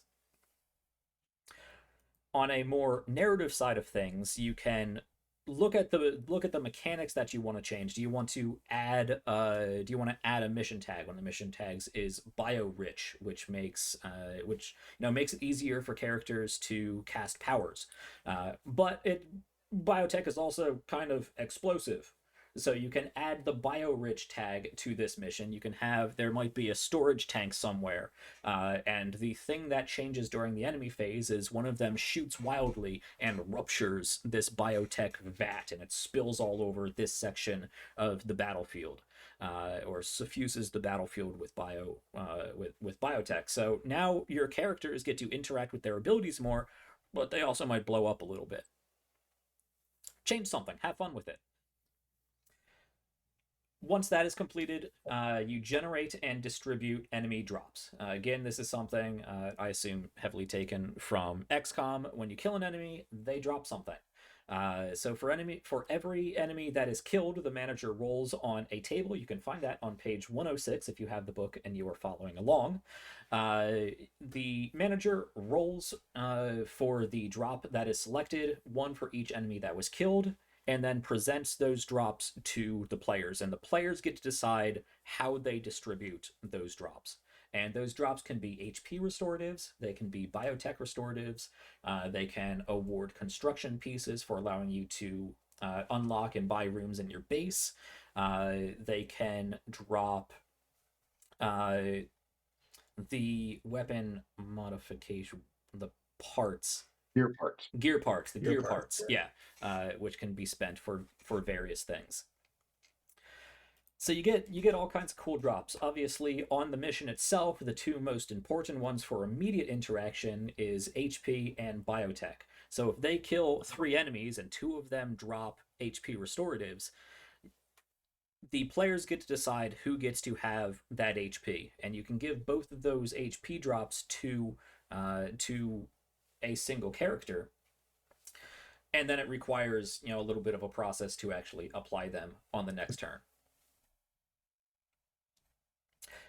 which we will talk about when we talk about HP and injury. There's a lot of interconnected things, but I want to keep related to what we're talking about, because the last part of the enemy phase is removing conditions that may be affecting affecting the enemy. So you go through just like the start, you go and check conditions and see if anything happens. At the end of the enemy phase, you go and check conditions and see if anything needs to be removed. And that is going to be the back and forth of the combat in Cyberrats until the objective is completed, or all the enemies are killed, or all the player characters are killed. We'll see what happens there. So we've talked a bit about ranges already. I've said Cyberrats encourages more narrative-based, more theater of the mind, more range band-based understanding of combat. You can use a tactical battle map if you want. I believe there is a little bit of advice in the book on how to make that work, but the game is designed with the assumption that you aren't using a tactical battle map because it's not really necessary.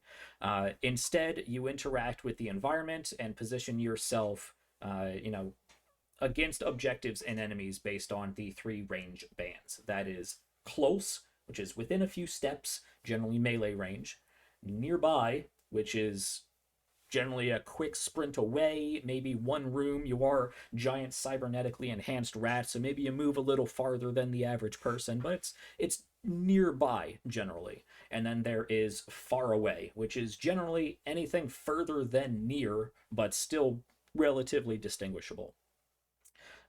Again, this is a game that focuses on abstracted combat, and it is not a highly technical, tactical, highly crunchy game. It's not Shadowrun, where you might have a sniper over on a perch 2 miles away looking down at something with a drone flying 200 feet in the air and operatives down on the ground doing their own thing. You don't need to worry about all of that.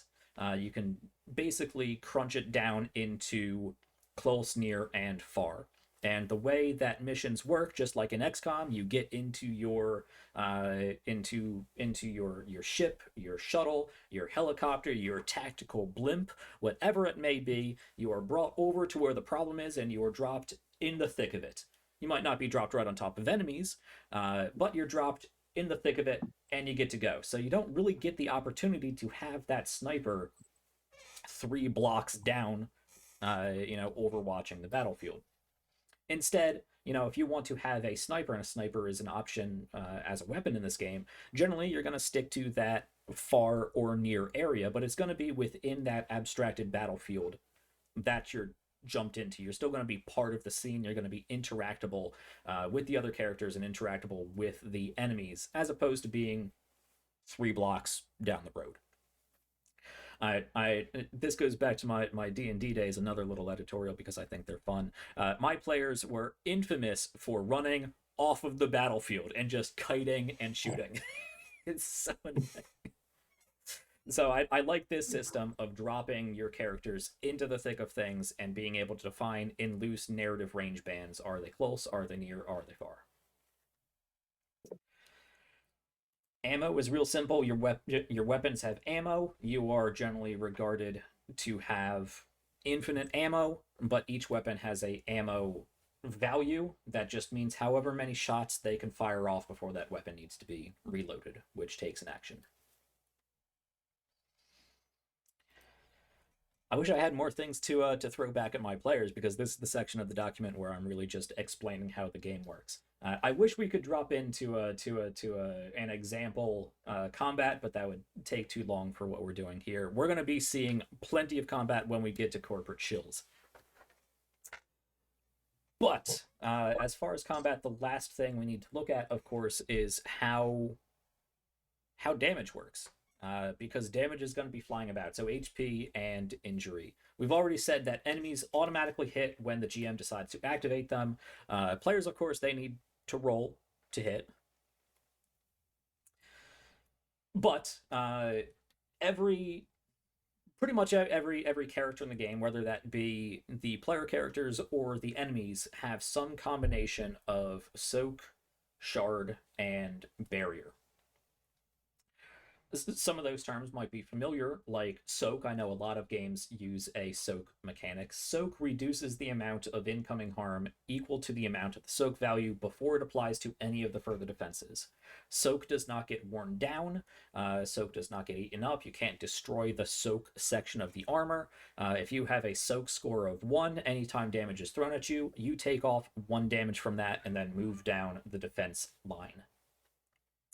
There is a built-in cover system in this game. If a player decides to take cover, using the example I had before, if a character runs up, lifts up a sewer grate, and uses that in cover, the GM, the manager, will assign a number between 2 and 4 and apply that as soak. It's a little manhole cover. It's sturdy, but it's small. I'm going to give that a soak value of 2. So the character behind it is going to add 2 to their soak. And yeah, so if they started out with a soak of 1, that manhole cover adds 2. They have a soak of 3. If they get shot by an enemy that does 2 harm, it eats it all up and you take no damage. But every time, anytime damage is applied to cover, you decrement that soak value. And when that soak value hits 0, obviously the cover is destroyed. It's no longer providing a bonus to soak. Once damage goes through soak, let's say you have 1 soak and an enemy does 5 damage, you decided for some reason to go up against an enemy mech, and you just got shot with, I don't know, a Gatling gun for 5 damage. That soak is gonna eat up 1 of that damage, but where's the other 4 going? First, it's going to apply to Shard. Shard is, in my mind, it's think of it like a blade of armor. If anyone's familiar with tanks, they have this armor that can explode, repelling incoming fire, incoming rockets without damaging, all the soft, squishy people inside.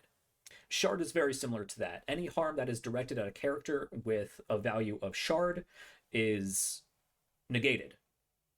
So you have a soak of 1, you take 5 damage, you reduce it to 1 to 4 damage. If you have a soak of 1, all that 4 damage is gone, but you reduce your Shard now from 1 down to 0. When Shard is reduced to 0, obviously you have no more Shard left. It goes into Barrier. Barrier is the general sturdiness or innate protectiveness of the base armor you're using. Any incoming harm is applied through soak and through Shard, then goes into Barrier. Barrier is decremented with the amount of damage put into it. So let's say you decide to stick around and keep fighting this mech. You are out of soak now. You have 1 Shard and you get shot with another 5 damage. That goes down to 4 incoming damage, no Shard to blast it away. It would go through your Barrier. Let's say you have 2 Barrier. You have 4 damage still coming in. You eat up 2 of that damage from the Barrier. It drops your Barrier down to 0. That sticks. Your Barrier is destroyed. No more Barrier for the rest of the mission. 2 damage goes straight through into HP, which works like HP in any other game, really. And that's generally how combat is going to work, how harm is going to be applied. You go through soak, which can be augmented by cover. You blast away whatever damage you can with however many Shard, however many points, tokens, whatever you want to call it, of Shard you have. And then you have the protectiveness of your armor, which can also be worn down.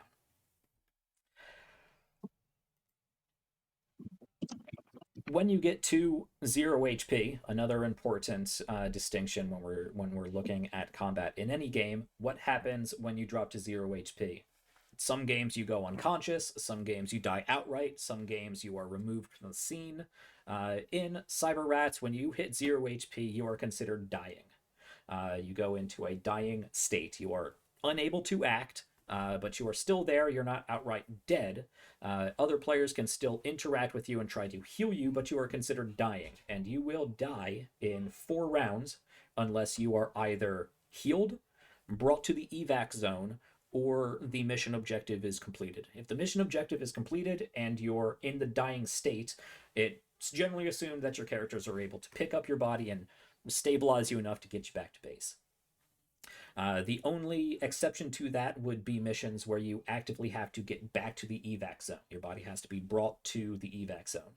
If the players evacuate the mission, whether it be by their own choice, or they decide the mission is too hard, they want to save themselves and get back and go to the extraction point and leave, or if the mission is successful, but you still need to make it to the extraction point. Say if you're rescuing a VIP, you have the VIP, you need to make it back to the evacuation point. Any character that is not in that evacuation point when they decide to bug out or the mission is over, if requiring an evac, those characters left there on the ground, and they will die. They'll be lost. But we want to not have that happen, so we're going to try to heal them. There's med packs in the game. There's various abilities in the game that allow you to remove harm from a character. That can also interact with the enemy drops we've talked about before. So applying an HP drop to a character requires an action and a close ally to succeed on a cyber check. You can also use a med kit, and because it's an item, you don't need to roll to apply the abilities of items. So you can use a med kit, or you can assign an HP drop as far as healing a dying character, which will get them back up into the fight. They'll still be in the mission, they'll still be able to interact, but they will be considered injured.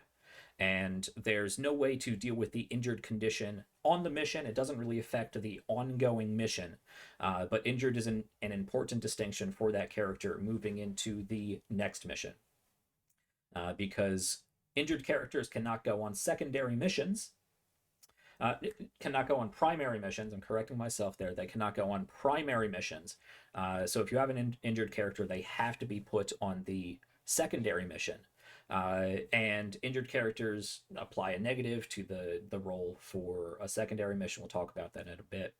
But the only way to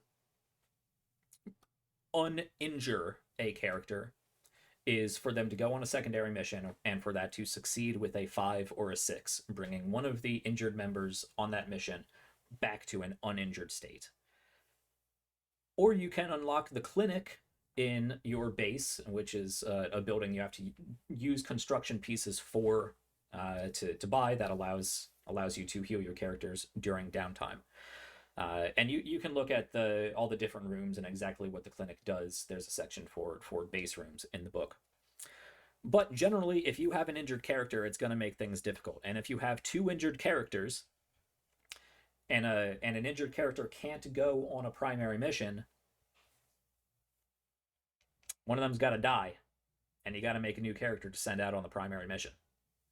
So being injured doesn't necessarily affect anything going on in the current mission, but it makes things difficult for the next mission going forward. And that should cover about everything in combat. Let me throw it back to Alex. Are there any distinctions about combat you'd like to point out for us? Just very minor, and that is that, yeah, when you use a power or an item, yeah, it does not cost an action, and you don't have to roll. So those are basically free. You have to pay for the power with biotech, but it's only using your weapons or interacting with the environment that costs an action. Yes. Awesome. All right. And that's combat. That's your character abilities and how you define your character through your character sheet. And that's core mechanics. That's pretty much all the rules you need to interact with the game. When I do a video about character creation, I'll talk a bit more about character advancement, but as I said, talking about script earlier, it's very simple. You have that one resource, you have script, and you have to decide whether you are using that to buy abilities or buy improvements for your character, like increasing your HP or increasing your biotech, or whatever it might be. There's a short list of things that you can choose from, which I will go over in a character creation video. But that's generally about it. How you spend your script is going to determine how your character advances, and in what way, whether that be items or abilities or improvements, or a contribution to the base, or they can just decide that they don't want to be a corporate super soldier and be selfish and apply all of their script to their debt, and probably die in the next couple missions because they're not improving their character. But that's rules. that is more or less all the rules you need to know to interact with the game, especially as a player. Anything going forward, when we're talking about tools now, anything going forward is going to help you identify means of creating that world and shaping that world and giving you the resources, giving you the ability to use the rules that we've outlined before to actually, influence change. So, tools. We've done rules, we've done themes. Tools. These are, as I just said, these are what the players, and I think tools are very important to GMs as to how they do what they do as a player, as a GM.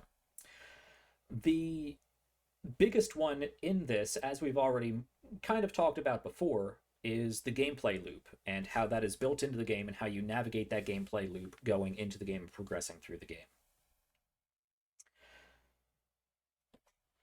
So when you're playing Cyberrats, when you sit down to play Cyberrats, as Alex said before, generally one, maybe two missions per session, and you do that for a few sessions until you get to the end of the game. They're all going to follow this same repetitive loop that you take. That's going to start off with the mission briefing, where you get information about the 3 missions that you get to choose from. You have the loadout, so you decide where you're sending your operatives and what they're taking. You have the actual mission themselves. You go out and you play the mission, you play the primary mission, you roll for the secondary mission. Then you have the performance review, where you come back, you debrief, you get things like the script for killing enemies. And then there is downtime section built in the game, which is also very similar to Blades in the Dark. I know I'm bringing it up a lot, but it's a game I really enjoy and I'm fairly familiar with. A downtime section of the game for your characters to interact with each other and their player base. A lot of that, as it is described in the book, can be as simple as answering a few different prompts and simply taking that time to advance your character or buy gear. But you can also, and I'm definitely going to elongate this as much as I can to facilitate these amazing role players. You can jump into individual rooms, you can create NPCs, you can give them opportunities to interact with each other. So that is downtime. So you go through the mission briefing, you load out, you launch the mission, you come back, you get debriefed, then you have some downtime. And then you rinse and repeat until you either win the game or you lose the game. So let's talk a little bit more in depth as to what that actually means. Of course, starting with the mission briefing itself. And a lot of this can be repetitive through talking about the mission briefing, through talking about the actual missions themselves, and talking about mission design, which we might get to later, or I might save for a different, just GM-focused mission design tutorial that I do at a different point. But the mission briefing itself, this is how you're going to tell your characters what they're doing and what choices they have. So at the beginning of each loop, players will be presented with 3 missions.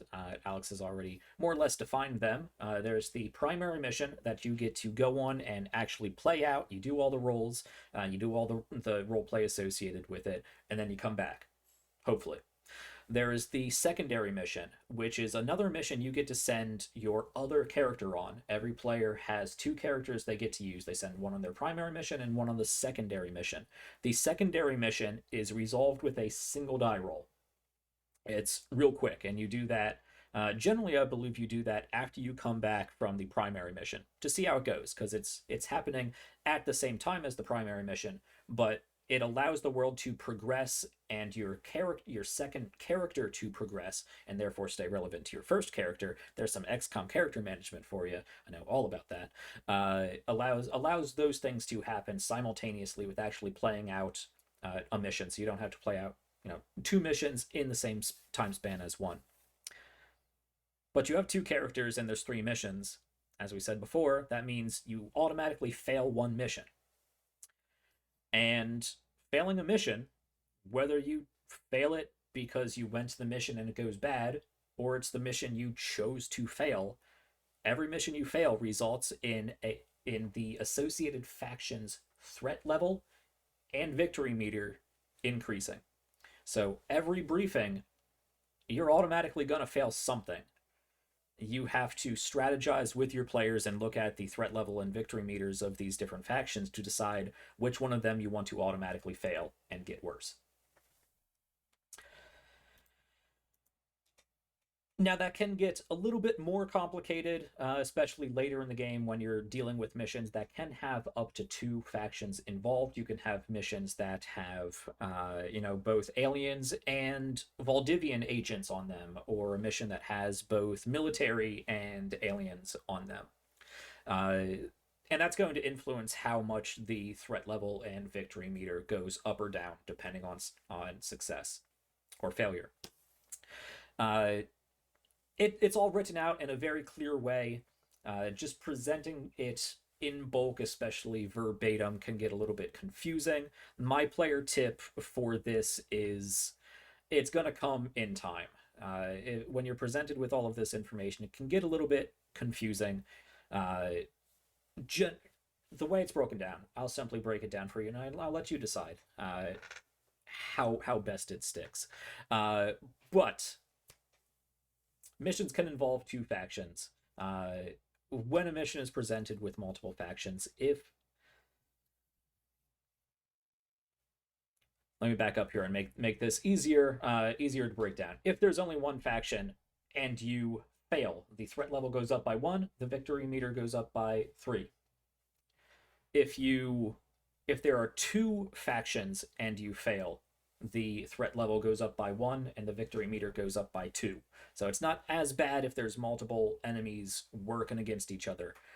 So you have to decide whether you want one faction as both a player and as a GM when you're presenting these missions, if you want one faction to get worse more, or 2 factions to just get a little bit worse. And likewise, if they succeed the mission, if you have one faction and it succeeds, I'm getting lost in my own notes here. If a mission with 2 factions is a success, the victory meter decreases by 1. Otherwise, it decreases by 2, I believe. Now, as you can see, that's a lot of numbers and factions and whatnot. I can see myself through this camera and a few people out there doing the gif of numbers and equations going around. When it's presented in a bulk like this, it can get a little confusing. But this is one of those things that that is going to be very easy to understand when you simply get to the performance review section of the gameplay loop. So I would suggest simply begin play. Because when you start out in the game, the situations are not dire. You can afford to have victory meters and threat levels increase and learn the game as you go and find a way to strategize increasing and decreasing those as you go. So I would suggest simply sitting down and playing as a GM, as players. After you do a few missions, after you sit through a few performance reviews, you're gonna understand exactly what it means to have the victory meters and threat levels go up and down. So I wouldn't worry about that too much when you're just trying to learn the game.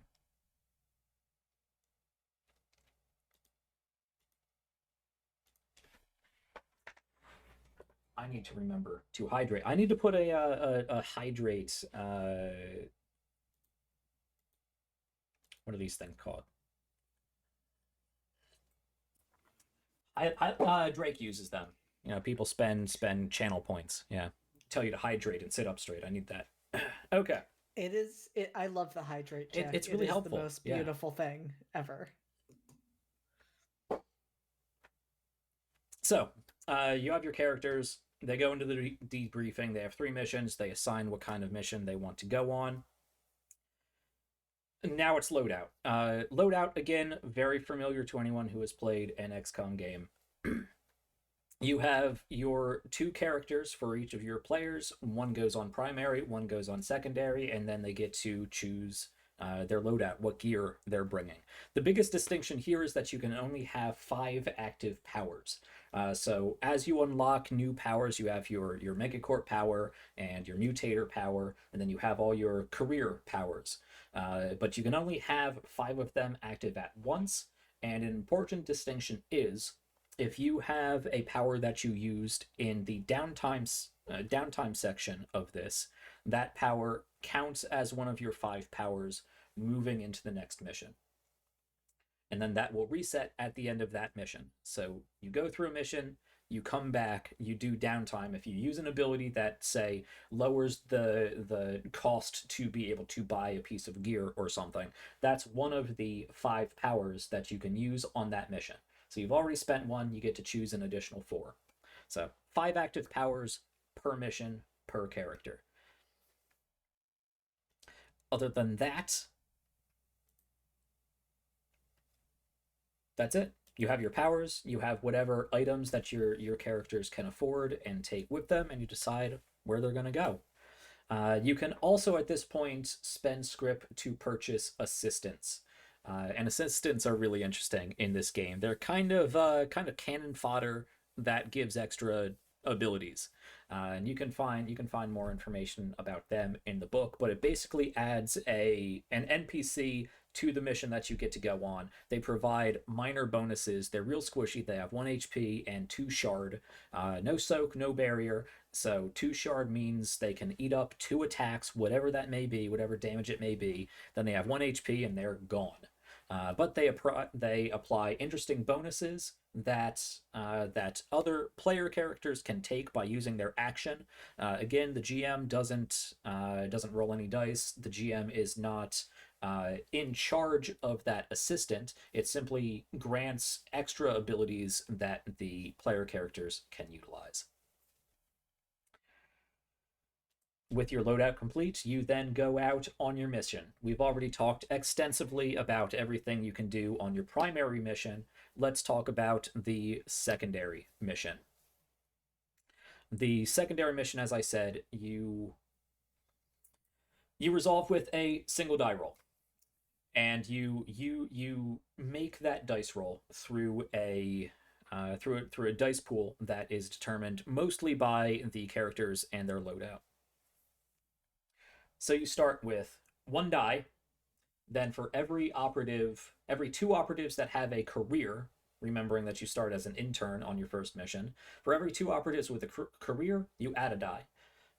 If there is an injured operative, each injured operative, you subtract a die.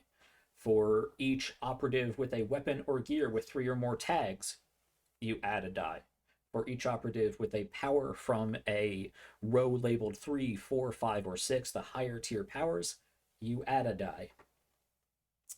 If there are only interns on the mission, so nobody with classes, that means you're not getting the dice from having operatives with classes, but also if there are no interns, if there are only interns on the mission, you also subtract a die. And if there are any factions with threat level of 3 or higher, you subtract a die. That's a lot to keep track of when you're just hearing me say it, but it's all laid out very, very nicely, very easily in the secondary mission section of the book. You add up how many dice you have, you create a dice pool, and you roll it. If the secondary mission is not looking too well and you have a dice pool of 0, just like any other check, you roll 2d6 and you take the lowest value. And the success range that you deal with is just like any other check. 5 or 6 is a success. 1 through 4 will give you a complication. The interesting distinction is 5 or 6, the mission succeeds, and this is the one way without the clinic that an injured character can recover. A 3 or 4, just like in the core mechanics, the mission is a success, but there's a complication, and on a roll of 1 or 2, just like the checks, you fail the mission with a complication. The complications in this case is death, really, usually. In the case of a secondary mission complication, either one character assigned to the mission dies, or 2 characters assigned to the mission are injured.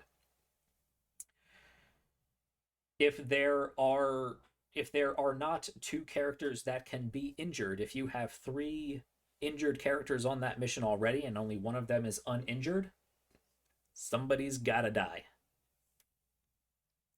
An important distinction is that assistants can also be purchased to tag along for secondary missions, and you can sacrifice them to the dice god of your choosing and move on. An assistant can simply eat up that complication. You don't have to worry about a player character dying. You don't have to worry about a player character taking injury. If an assistant is bought for a secondary mission, they're basically what is the term? They're basically ablative lackeys. Red shirts, cannon fodder. Yeah. Throw them away. Yep. I'm interested to see how many assistants make it into the show, into Corpo-Rat Shills, because there's a fairly extensive list of various assistants built into the game and adversaries for the GM to play with. I'm interested to see how often you guys take assistants along and how many of them get sacrificed to save yourselves. I mean, I feel like the rat swarms would probably be more likely to do that. So I think Esme might make some hiring decisions. Right. Yeah, all the rat swarms are like, yeah, no, please come help us. We You just have to appreciate be that. careful because every time we buy an assistant, Jack gets an adversary. Yup. Oh, Yep. okay. You buy That's an fine. assistant, I get an adversary. Yep. Yeah, no, So- that's Okay. fine. I'm not concerned. I am, well, actually, no. Again, here for a good time, not a long time. Yep. Bring it Yep. on. Yeah, buy them all right away. Ooh. So you get an ablative lackey with a cool bonus power that you get to use, but I also get a cool bonus power that I get to use. Yeah. And if we sacrifice our guy, that doesn't mean his goes away. Nope. Oh, so it's just there still. Cool. Yeah. Cool. All right. So you went out on your 2 missions. Hopefully everybody made it back. It's time for the performance review. This is your debrief. You get called back into the commander's office and you talk about everything that happened. And this can be another moment for roleplay, but most importantly, it's it's time to see what the results of those missions actually mean. First and foremost, the thing characters care most about, I'm sure, the thing players care most about, I'm sure, is script. It's that one key resource in the game that is going to give you, allow you to increase your character buy gear, all of that stuff we've already talked before. Each mission that you succeed, the GM, the manager, will roll 1d6 plus 1, and that is how much script is rewarded to each character that went on that mission. That is for primary missions, in fact. More important than roleplay? Yeah. Well, some people want those resources. I'm always asking you about money and level up. Yeah. So you get your script. Each mission is going to reward a certain amount of script, and then for every character that killed at least 1 enemy, they get 1 script. So you're likely to come back and get something at least. If the mission fails, if the primary mission fails, well, obviously you're not getting paid. You didn't do your job. But if you killed an enemy on a mission that failed, you still get that 1 script for killing some enemies.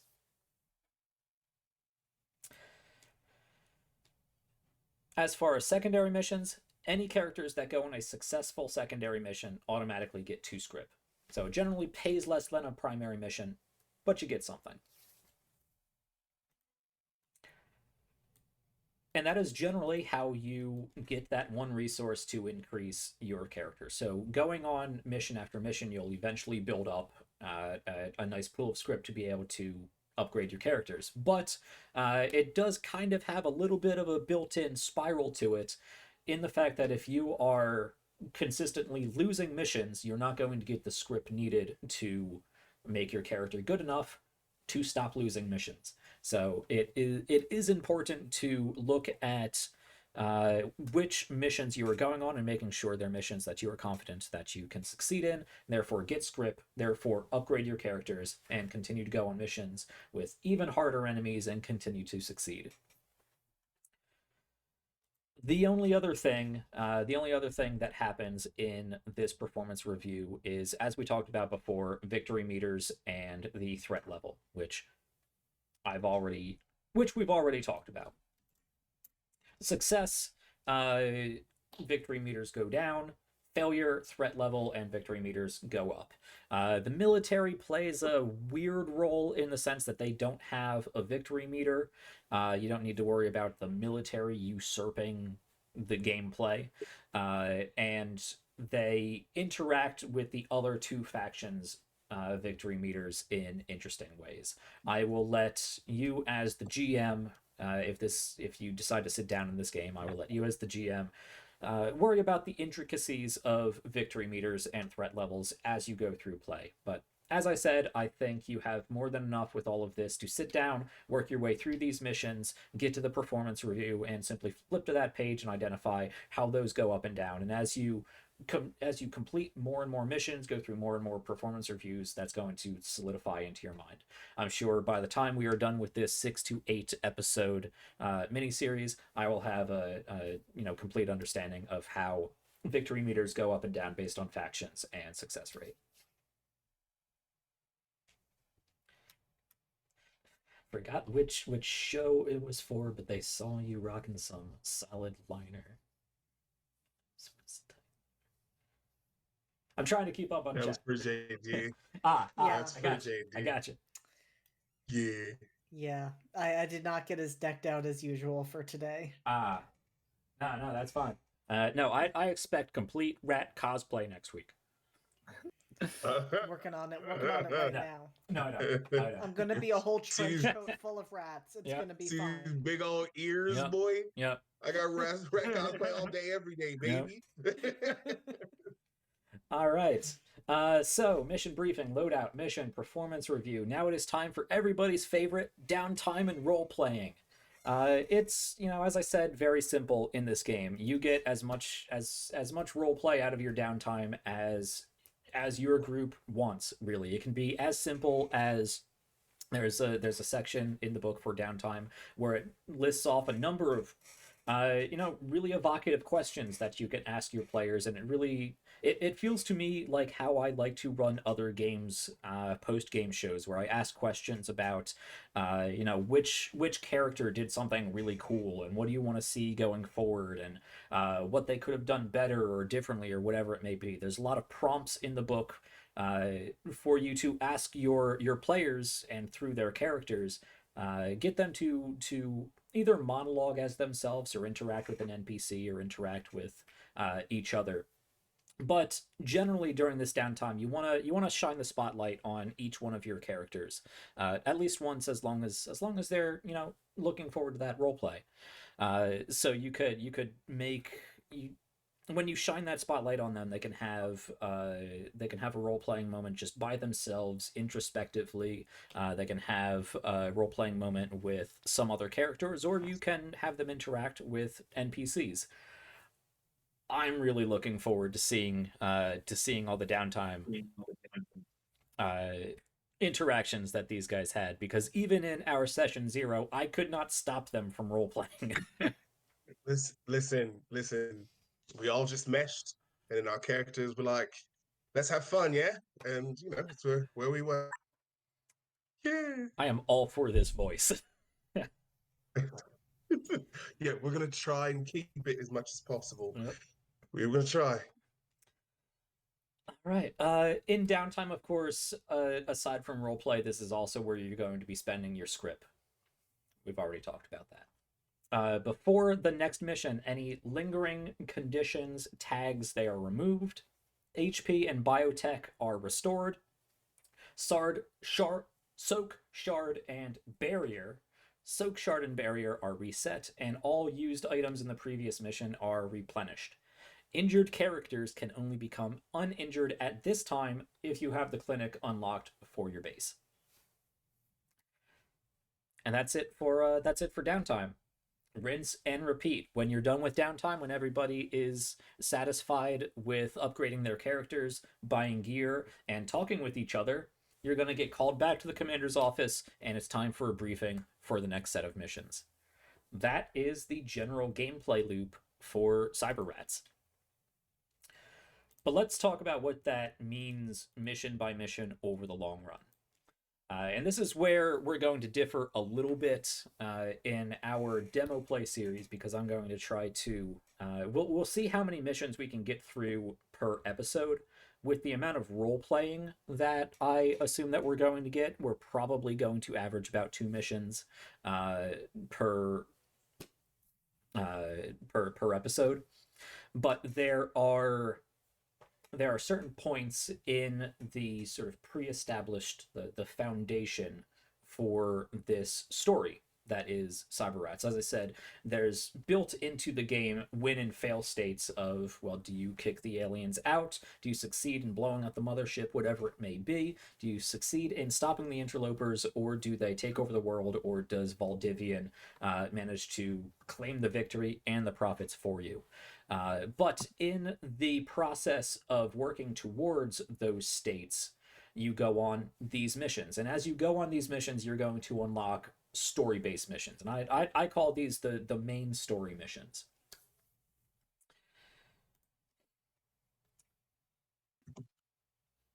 So generally, and this isn't a spoiler because it's built into the game, your players should know going ahead that this is the overall arc that they're going to go on, and it's important to distinguish this for teaching the game and well, having you in the audience be ready to play and run your own game of Cyberrats. Generally, this is how that is going to go. First, you have to get intel from the military, and that is going to tell you where the big operation is that they're working towards. Then you have to work on shutting down Valdivian, delaying their operation, making them look bad so you can swoop in and do it for them. And then, of course, you go deal with the interlopers. And that's generally, over the course of however long you want to stretch that, going to be the general story arc. But as I said before, as Alex has already kind of talked on, you can draw that out or truncate that down as much as you feel comfortable with. And there are ways that you can insert a lot of your own story into that through downtime actions and through the missions that you create. But there are 3 missions that are built into the fabric of this game: the mission against the military, the story mission against Valdivian, and the main story mission against the alien interlopers at the end of the game. That's built into the fabric of Cyberrats. In order to unlock each of these 3 story missions, you must first succeed 3 missions against that particular faction. You don't need to unlock them in order, but the main story missions have to be completed in order. So the first main story mission is military. So before you were able to go on that main military story mission, you have to succeed 3 missions against the military. In that time, you may also work towards the 3 missions you need for Valdivian, or the 3 missions you need for interlopers. It's fine if you unlock the interloper story mission before the military story mission, but you're not going to see it, you're not going to interact with it until you get through the military and Valdivian. So the story missions have to be completed in a preset order, but you can unlock them however it comes about. We're going to truncate that down a little bit, make sure that we can get through this storyline in the time that we have allotted. So I'm not going to worry about that for the demo play. I think it's important to keep in mind. I'm probably going to say, well, obviously you're going to need at least 1 mission against that faction before you can go. But the plan going forward, I already talked about this with my players, and for transparency and learning's sake, for you guys in the audience, the way this is going to work is we're going to do 2 missions for the first game, for the first episode, and then jump into the military story mission on the second episode. Rinse and repeat. 2 missions, and then the Valdivian main story mission. 2 missions, and then the interloper story mission. We're going to truncate this down to make sure that you get to experience a good demo play of the entire gameplay loop. But in general, this is a way that you can draw out or shrink down the overarching gameplay loop of Cyberrats. Now, a little bit of a manager's tip I have here, and this is just me. I'm not speaking for Alex. I'm not speaking out of the book, but in my mind, especially with what I'm doing for this, the framework for unlocking and completing story missions is heavily built into the game, and therefore you really shouldn't remove it. You can use these rules to to play other stories, but it's important. It's built into the game that you generally rely on what Cyberrats is about. The game is built around this setting, and a lot of that is codified into the rules. But I think a skilled manager can play around with the order and objectives of these story missions if they really want to. So maybe the means that you go about figuring out where the alien interloper mothership is and dealing with them. Maybe you don't go through the military first. Maybe you shut down Valdivian, and that allows you to interact with the military in a different way, and you can reverse some of the order. You can play around with it, but you really should keep that in the game and play Cyberrats for what it was designed to be played for.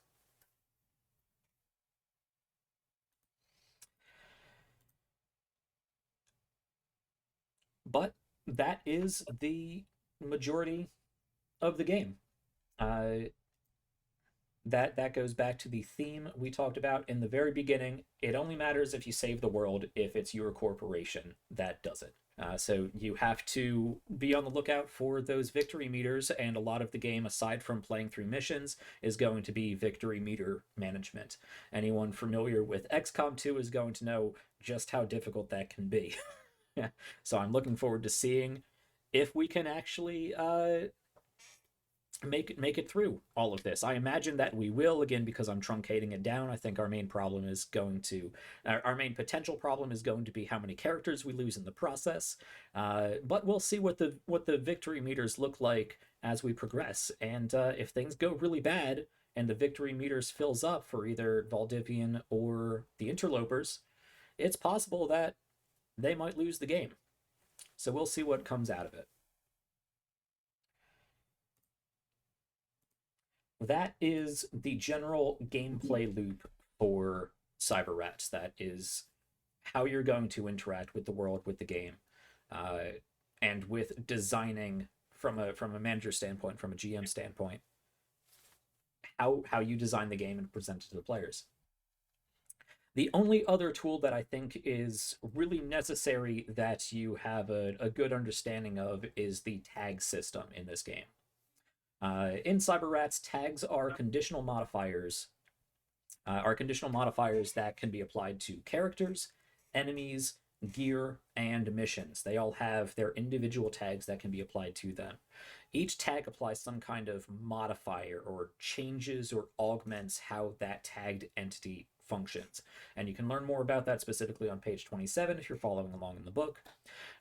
There are lists for each of those 4 sections of tags that are all detailed in their own sections, and you can look them up. Just like player abilities, we're not going to go into every one of those tags or exactly what every one of those do, but it's important to have an understanding that those 4 categories, characters, enemies, gear, and missions, each have their own tags associated with them, and that allows for you to really customize the game in interesting ways, giving various pieces of gear. You can upgrade armor in ways to have more soak, or for it to have a little distress beacon that goes off when you get to a dying state, or you can give a weapon the shock condition. Or various different things. You can throw conditions on missions to describe what complications may arise during those missions, whether an ambush may be present, or whether it's a stealth mission. You have to be aware of awareness states and whatnot. But it's important to understand and utilize those tags frequently. And tags are going to be an important way that players are able to interact with enemies and suppress them and manage to do things in between destroying them, so that they do less damage or are easier to deal with. Q, were you do you have something for me? Yeah. So yeah, what you got? Yes. Since we were talking about tags, I didn't remember if we talked about the debt and purchasing system during character creation. What do you mean? I felt I felt it was relevant given that we're talking about the tags that you can purchase. Uh, debt and character creation. Yes. Yeah. As I said, we're gonna do a separate tutorial on character creation, because it can be a lengthy process. But yeah, as you're going through, and I can briefly touch on this because it is an important distinction for for if you want to play this game and how you play this game. Let's because that is about all I had to say on tags really, and this is a good segue into exactly what you brought up. So we already briefly covered some of what character creation is. There's generally about 7 steps that you go through. It's real simple. You can create characters with a lot of nuance very quickly in this game. But you choose your Megacorp, you take a power from it. You choose your Mutator, you take a power from it. And then you get to choose your motivation. There's 3 really cool motivations that your characters can decide to pick up in Cyberrats. They are debt, and also debt. Your motivation is debt. You're in debt. You have to deal with that. Debt. Yeah, It's your always motivation debt. is debt. You start off debt. rolling 1d6 plus 10. That is how much debt you start off with. That is unusable corporate debt you owe. It's inaccessible. You don't get to do anything with it. You have that debt already. It's script you owe. Beyond that, you can choose to take on additional debt up to a total of 20. So 1d6 plus 10, let's say you roll a 3 on your d6, you start with 13 debt. You can take an additional 7 debt during character creation that you can use to buy things. That 13 debt, it's unusable. It's what you owe. You don't get to do anything with it. But you can take on an additional 7 debt to allow you to buy to allow you to buy gear mostly, because you don't have a class yet, and I don't think you can buy you can buy character improvements during character creation, can't you? Yeah. You can only buy during character creation you can only do gear parts. You can only do gear. Okay, yeah. So you can use that 7 debt that you elected to take on to get your equipment, and it actually Q, thank you for bringing that up, because one distinction that I would like to make about Cyberrats is that, and like any other cyberpunk game or cyber complacency game, gear is always really fun. I remember going through the Shadowrun gear section, which is about 563 pages of unique pieces of gear, and being completely overwhelmed with how just the sheer amount of stuff in there that all does similar but slightly distinct things. The gear system in this game is much more easier to maneuver around. There's a short list of basic pieces of equipment, whether it be armor, and the armor is what it's described as shoddy or good or great. So you're not even dealing with like, this is a ballistic vest, or this is a breastplate, or this is flak armor, or whatever it may be. It's just how good that gear is. Is it shoddy? Is it good? And there's a list of a few more qualities for the base gear, and then you apply tags. And of course, you buy those tags by buying gear parts, which cost a number of script, and then you can apply tags to those pieces of gear. So I know one of the cool pieces of gear that, actually, you know what? I've had enough talking. You guys created characters. Aaron, I haven't bothered you enough during all of this. Give me a cool piece of gear you created. So Ash is my explosives expert. So for her primary weapon, I got a rifle which is 3 harm with it close or near range. And then I bought the boom and burst tags for it, which are different but similar. Burst is when it hits, it automatically does damage to close enemies. And then boom is when it kills the target, it does more damage to close enemies. Mhm. So basically, if I hit anyone, it's gonna do a lot of stuff. So you have a basic rifle that you modified to burst basically in a wide area and explode. What does that look like? I imagine that it's like I did come up with a name for it. Its name is Lucretia.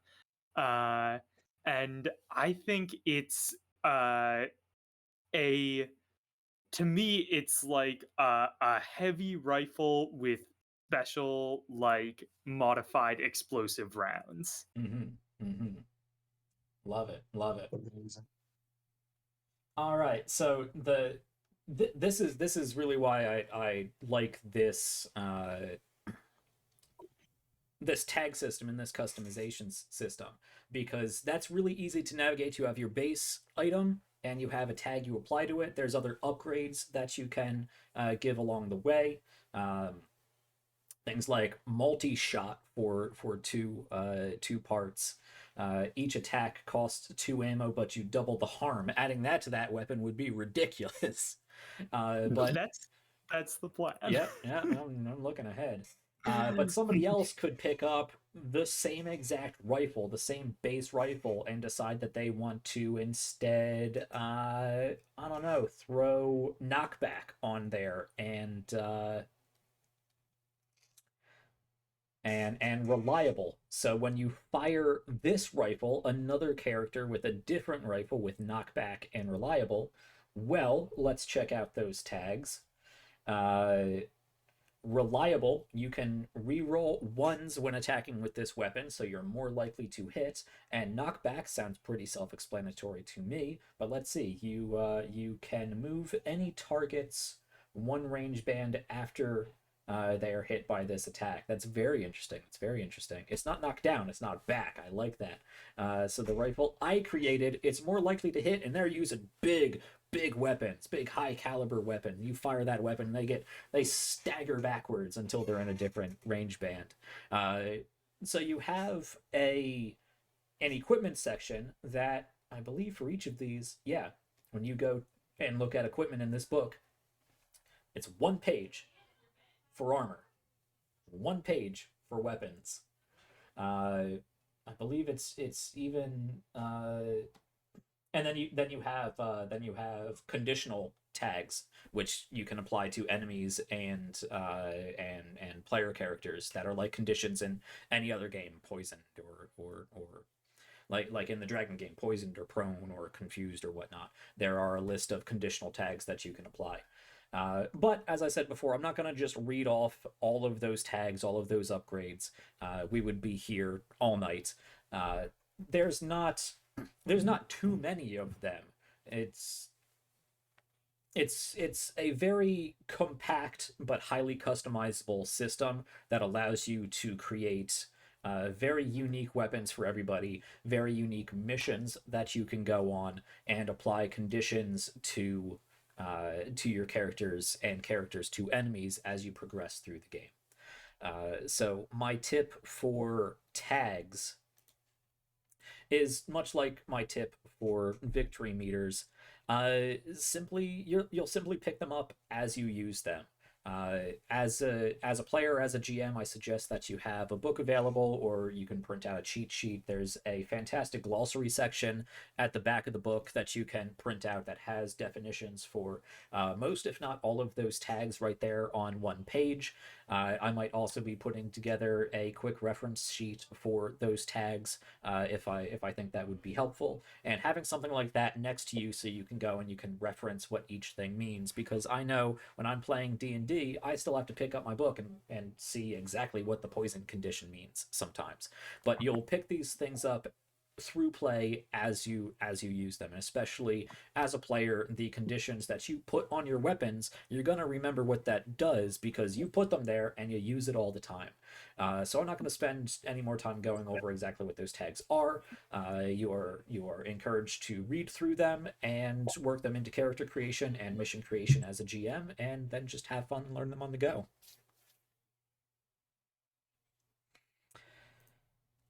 All right. And that, with about an hour to spare, is pretty much everything you need to jump into or run your own game of Cyberrats. There's a little bit more nuance that you can look up for base building. Base building is very simple. It takes a lot of inspiration from XCOM, of course. You can purchase or obtain construction pieces through enemy drops, and you can use them to unlock rooms and then buy rooms that you can build into your base. It's broken down into tiers, so as you go down further into the base, it costs more and more to unlock.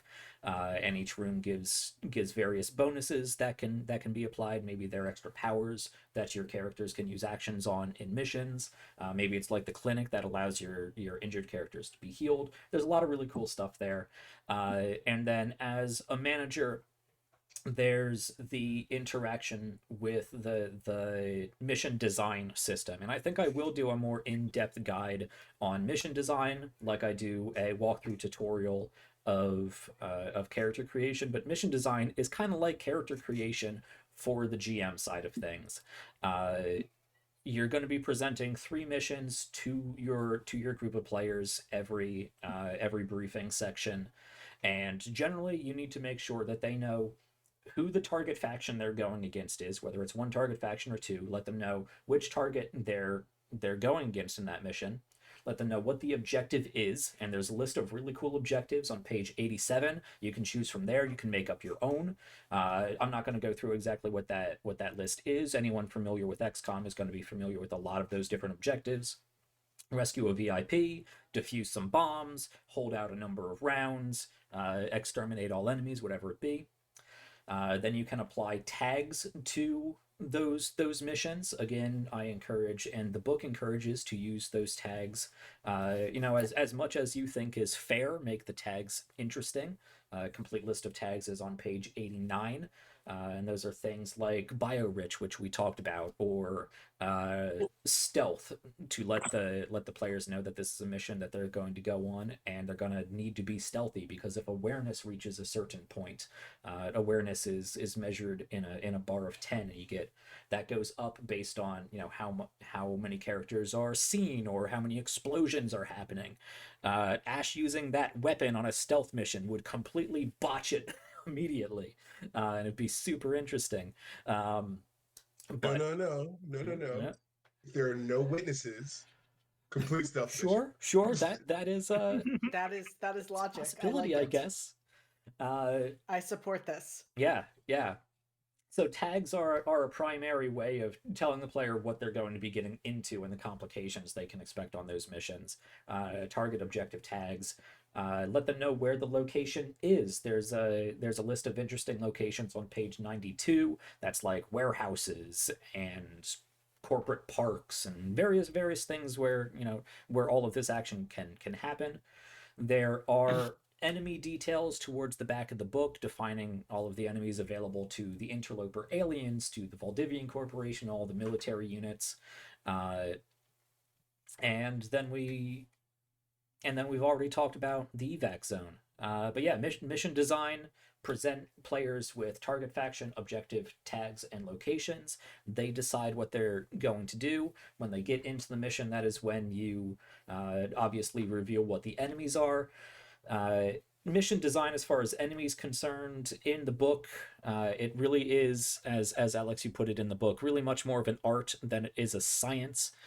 Just make sure that you're not overwhelming your enemies, or make sure that you're not overwhelming your players too much. Keep in mind how many players you have and how many enemies you can activate per turn, what sort of abilities they have, what sort of armor, what sort of defense defensive stats they have, how much damage they are doing, and it should progress fairly. You should have plenty of time to ramp up your enemies and throw in newer enemies, tougher enemies as characters go through missions and upgrade themselves.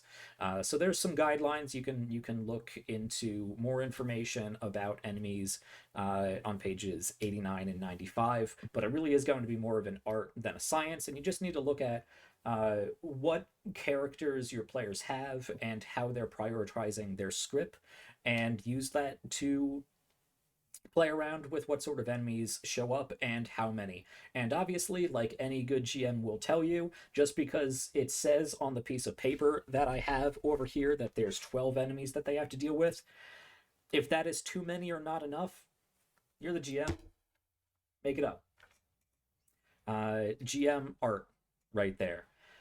That is the main tools that you are going to use to interact with Cyberrats. There's the gameplay loop, there's the tag system, and then there's mission design. And I think I will do my own mission design stream, and we'll design some missions. I already have a few different missions here for you guys to go on.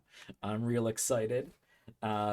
I've detailed them out just as I've outlined, with the faction, with the objective, with the location, and what kind of tags are available. I also have a short description of what that means, what the scene looks like, and what sort of enemies should show up there.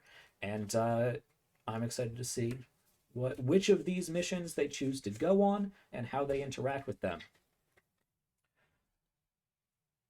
But that's about it. That really is rules, tools, and themes. Everything you need to know to begin play or to begin running your own game of Cyberrats.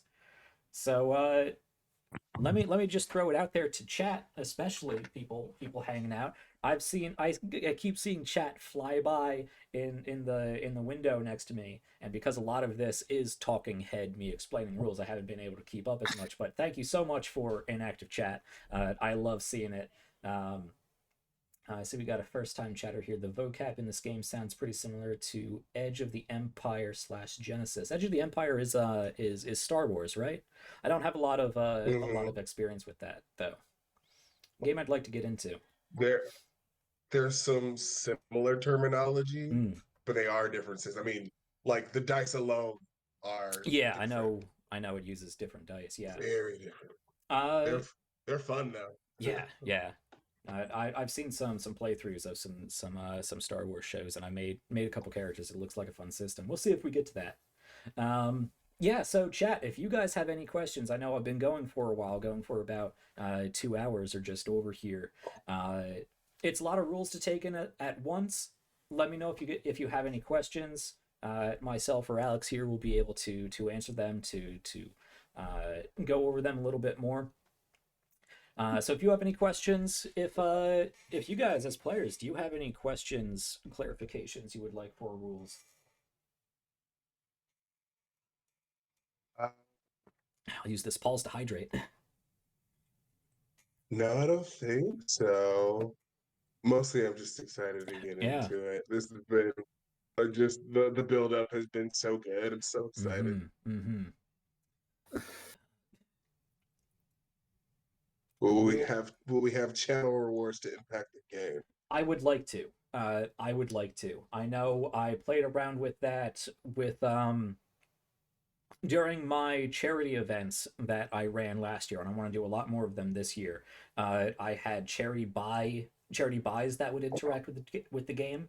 I would like to have channel rewards that interact with the game. The reason I've stayed away from that so far is that I want to keep this as true to the rules as possible, because it is a demo play miniseries. So I don't want to inject too many additional elements that are going to confuse what that demonstration is, how those rules work and whatnot.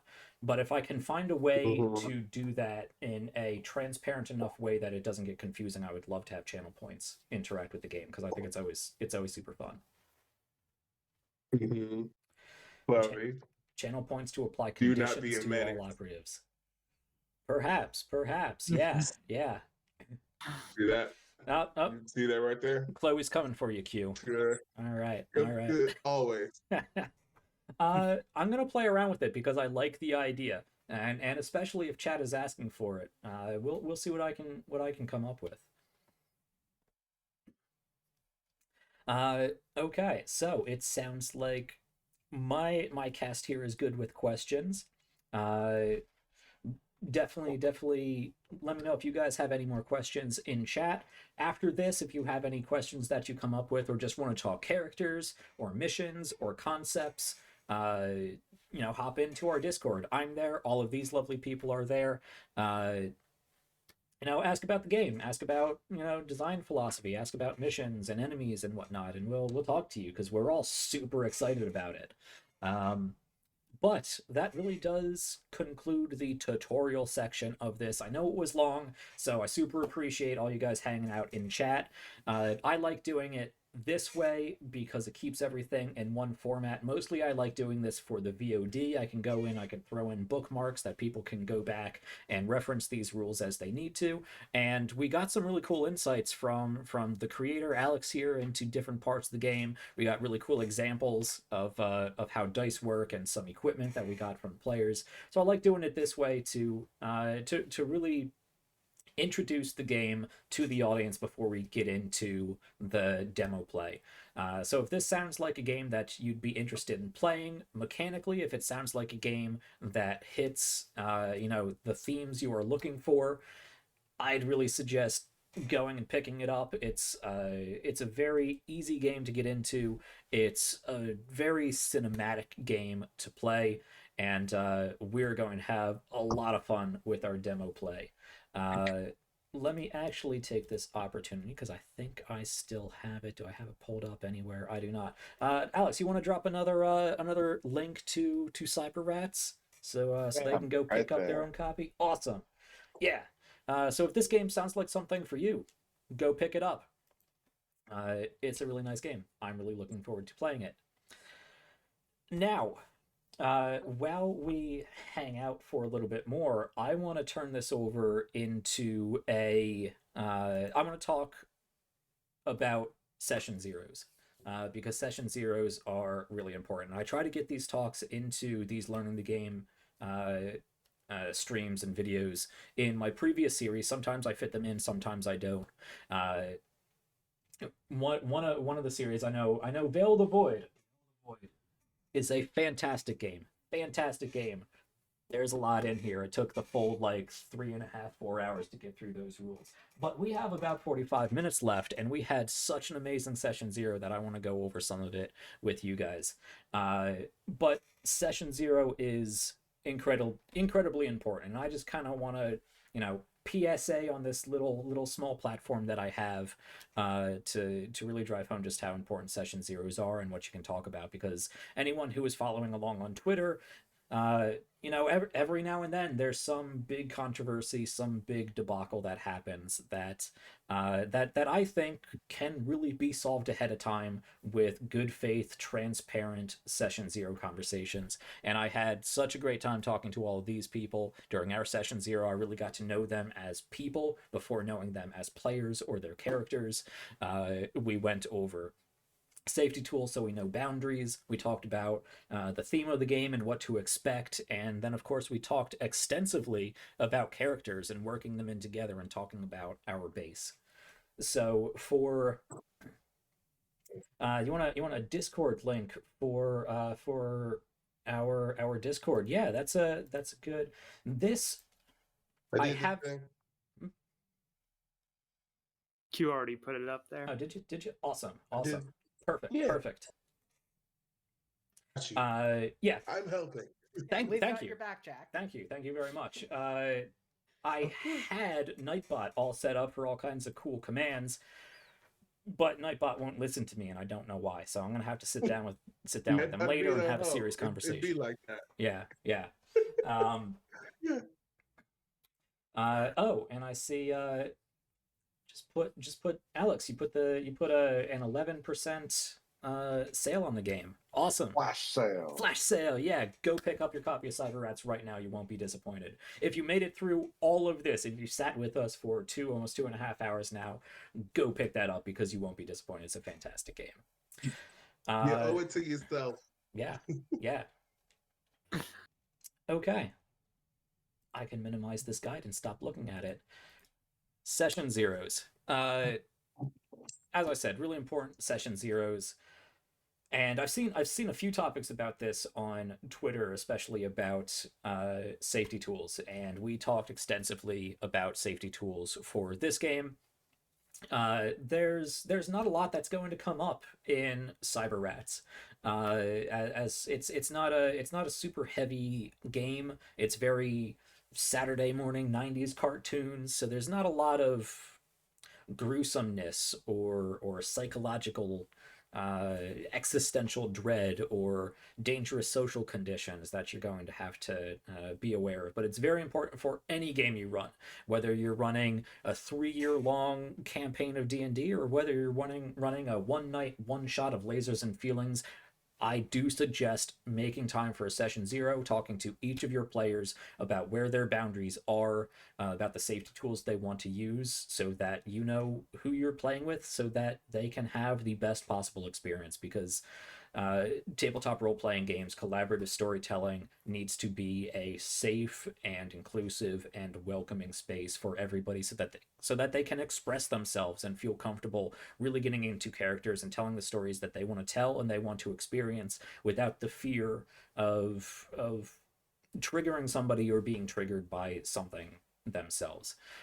So I have found, especially I want to give a shout out to Lion. The Lionite 42 introduced me to the wonders of an anonymous shared Google Sheet for boundaries. And the one that we use there, the one that I stole and used for this game, has an extensive list of all kinds of things that you can go over, and presents it as a checklist. A lot of things that you can add whatever you would want to there, but the one we used was pretty thorough. That allows you to check whether people are interested in that particular subject, whether they want to know ahead of time if that subject is coming up and have a discussion about what that means and what people are comfortable with, if they want a particular subject to be restricted to just references or off-camera or fade to black sort of scenarios, and most importantly, what is completely off the table, what is restricted, what people don't want to see in the game.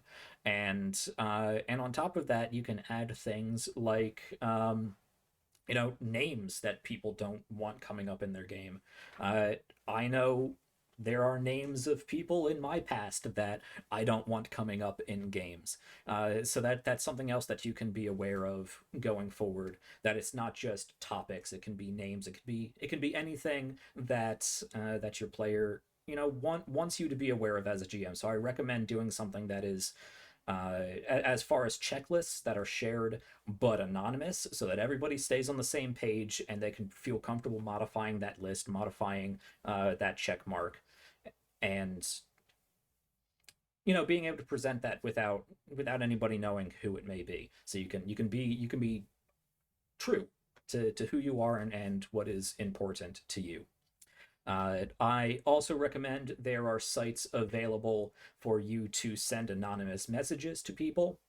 I know a lot of GMs. I know I've offered to each of these players, if at any time there's something they want to bring up with me personally, they can DM me. But I do understand that it can even be daunting to go to your GM with certain topics, knowing that they are going to know it's you that brought it up. So there are sites available to send anonymous messages. I'm going to look up some more of them later and find a way to implement that in this group and share that with people going forward. But I think the main important takeaway for safety tools is transparency and discussion in good faith. And once these boundaries are set, you need to stick with them, and you need to be truthful about what you are going to be able to stick with in the confines of the game. If you're playing a game of Vampire the Masquerade and somebody has a problem with blood, I'm sorry, you can only make a game so safe if it's heavily part of the game. So it's good to have that discussion. And if you, as a GM, or the game that you are running, if you don't feel comfortable that you are able to abide by those safety tools, you need to have the understanding and social competency yourself to be able to say that to say that this game might not be for this particular player. So again, transparency and good faith discussions, and we had a lot of that. I know throughout that discussion I stopped frequently and I asked if everybody was good going forward, if anyone had any questions, comments, concerns, or other hard C sounds. That's my go-to line there. And ask for permission and consent to proceed every step of the way. I know as well, we talked about X cards. I like doing things on camera because we can just do something like this. This is very noticeable. You sometimes people like holding up cards or whatever it may be, but I like the very noticeable big old X in the air. But I also want to thank Q for suggesting the what is it called? The OK check-in. Yeah, the OK check-in. We're going to be trying to use that. Q, you are more familiar with this than I am. Would you like to go over that? Yeah, absolutely. So the OK check-in is something you can do. It's used a lot in LARP scenarios. Something you can use to check up on your scene partner. Sometimes just casually, you can just throw it up as you're having the conversation. You hit them with that, or sometimes just a thumbs up. And they can respond with either a thumbs up, a sort of mid hand, or a thumbs down. Thumbs up means I'm good with how the scene is going. Please continue. Like, this is great. Love that. And shaky hand is like we're hitting a point. We might want to dial it back a bit, which means you take a step back, take a breather. You don't have to stop, but maybe just be mindful of how the things are going. And then thumbs down is no, I don't want this. Do not like this. At that point, the scene immediately stops. Like, you don't have to retcon anything, but it's definitely like need to step away. And the person who has given the thumbs down can absolutely leave the scene, no questions asked. You also do not need to be prompted with that. Like, if you are getting overwhelmed, you can just throw up a thumbs down, and the other person should be respectful and acknowledge that and adjust accordingly. So yeah, that's the OK check-in system. Awesome. This will be the first time that I'm actively using that, so I hope to stay mindful of it. So good reminder for me, good reminder for the cast and for you guys in the audience. So if we're going through a scene and somebody's super angry and yelling at somebody, but they're doing this the whole time, everything is just fine.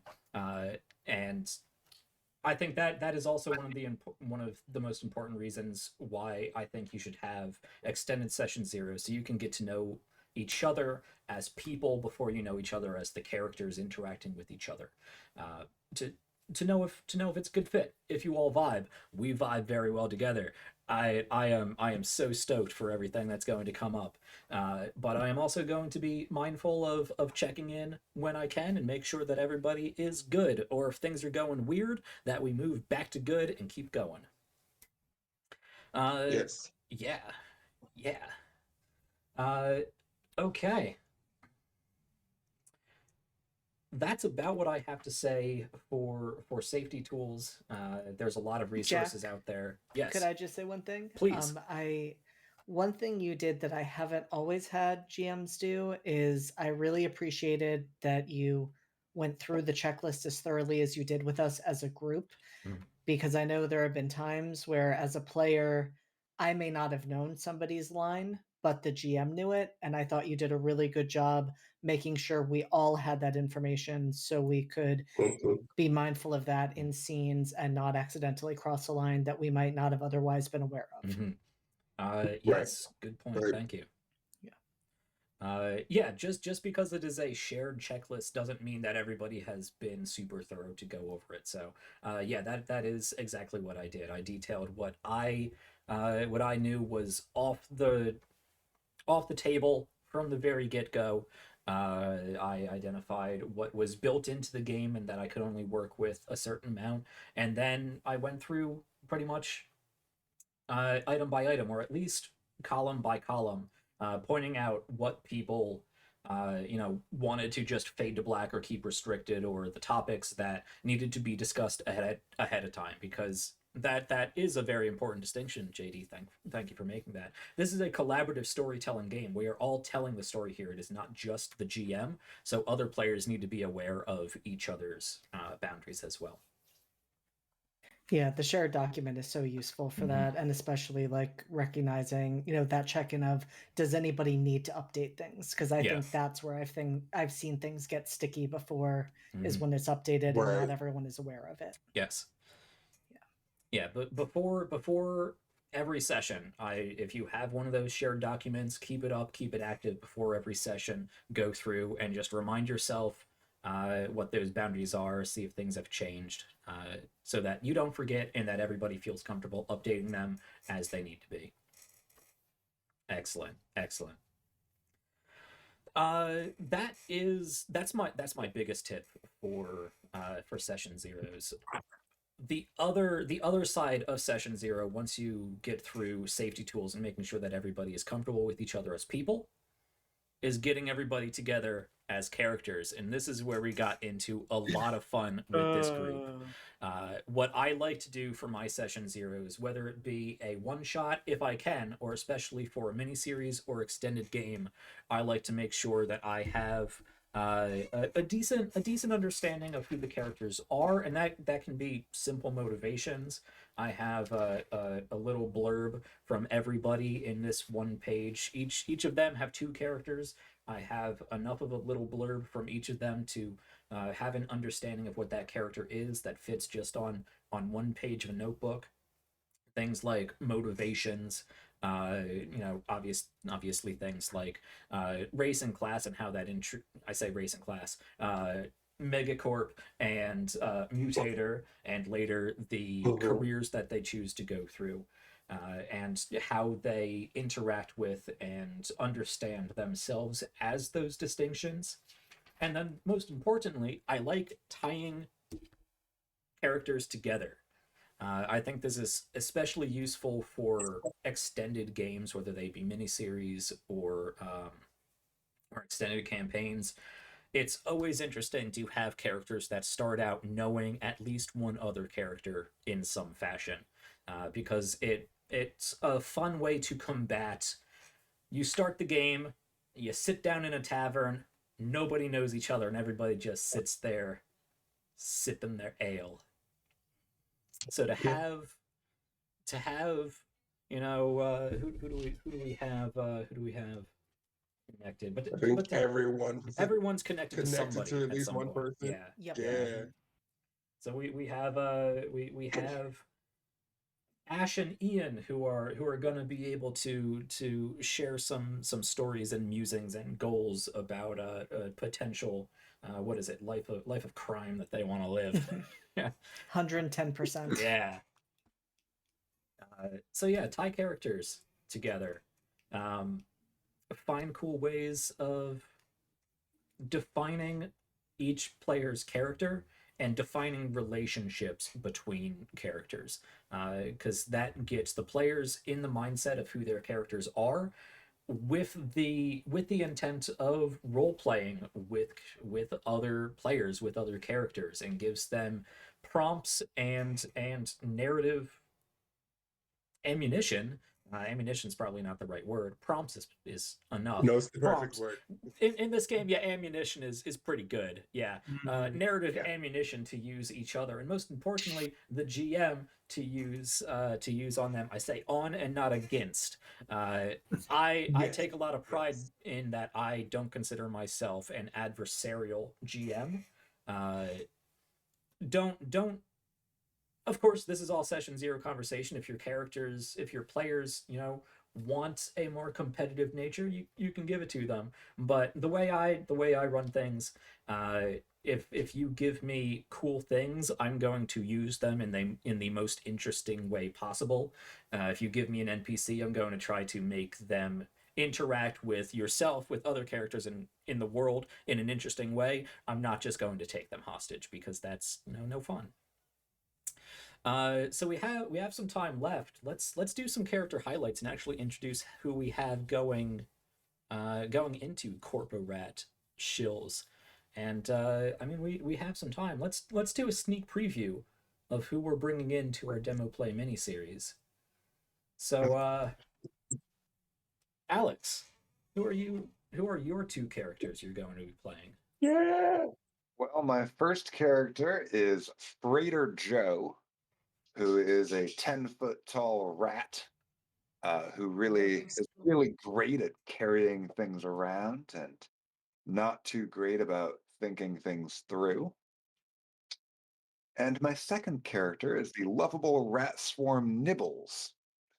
And Nibbles is all about helping the team and chewing through wires and generally figuring out how to hack and help people and keep them alive and still finding their place in the world.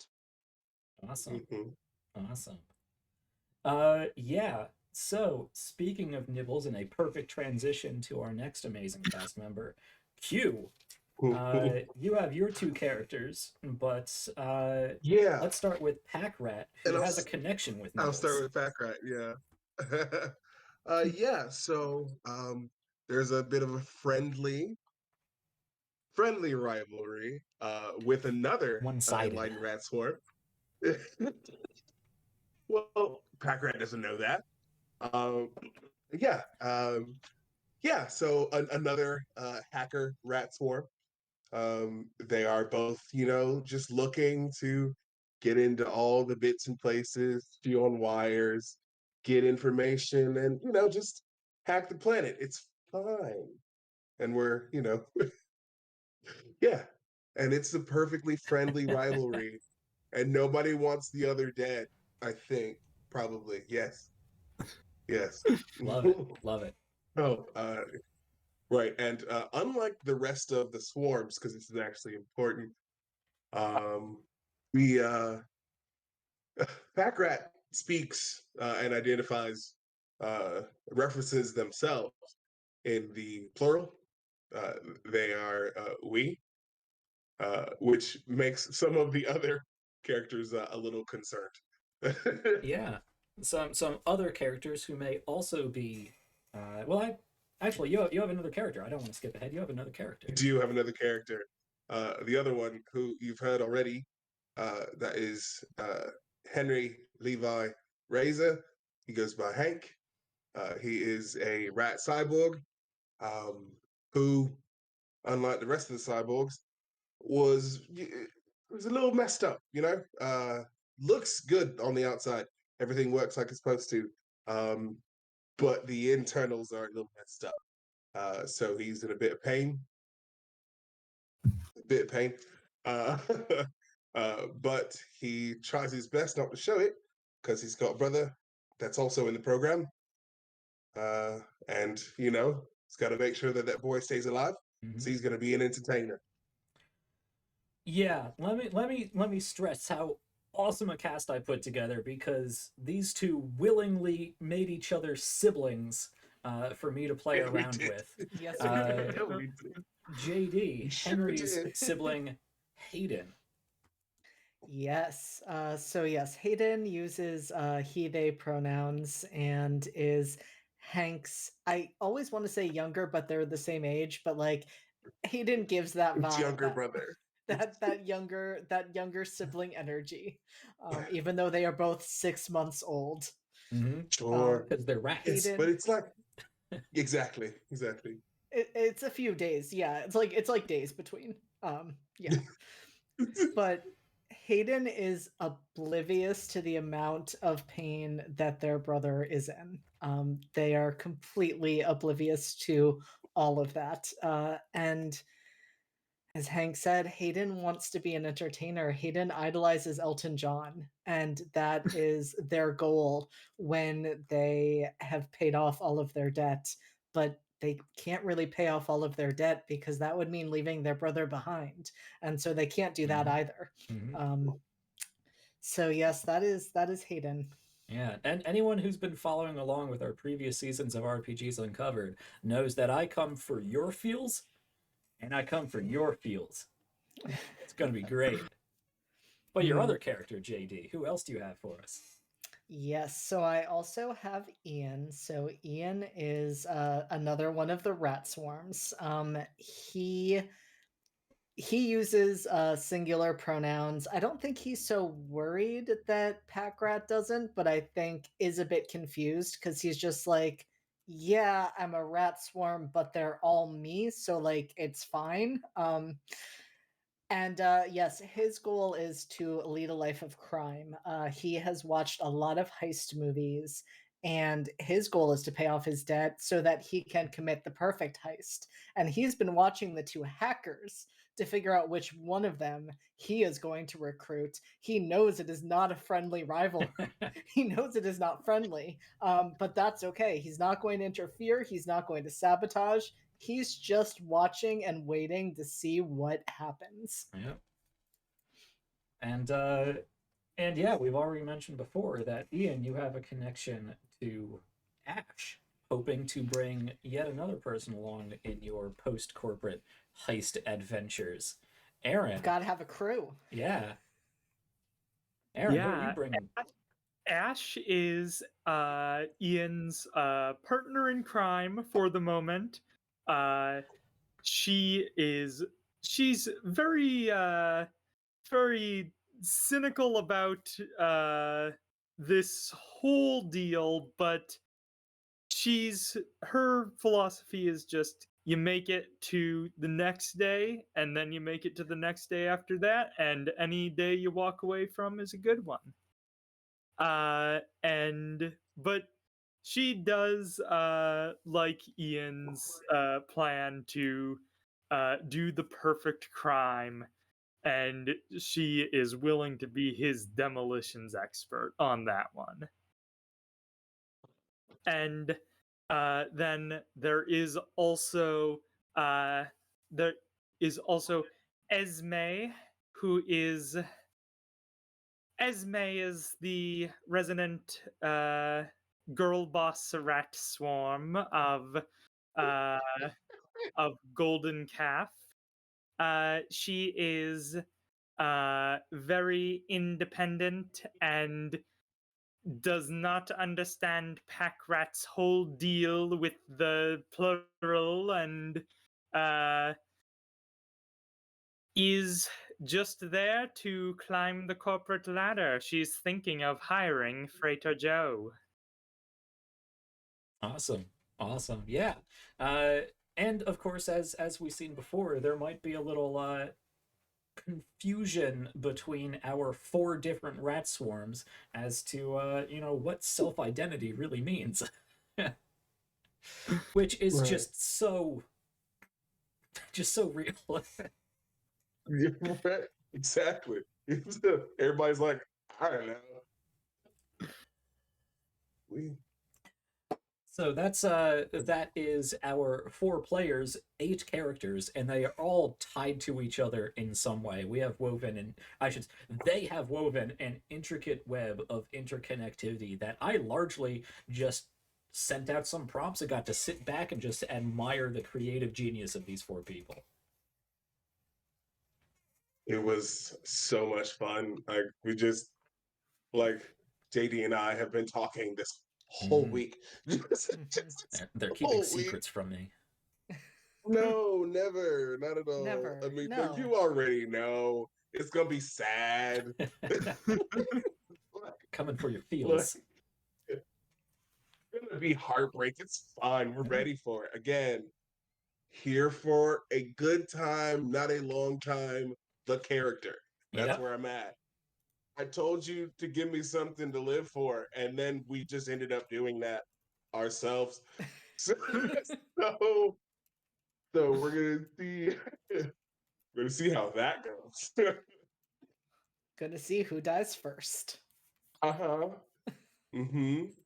God, this it's not gonna be good either way, but I do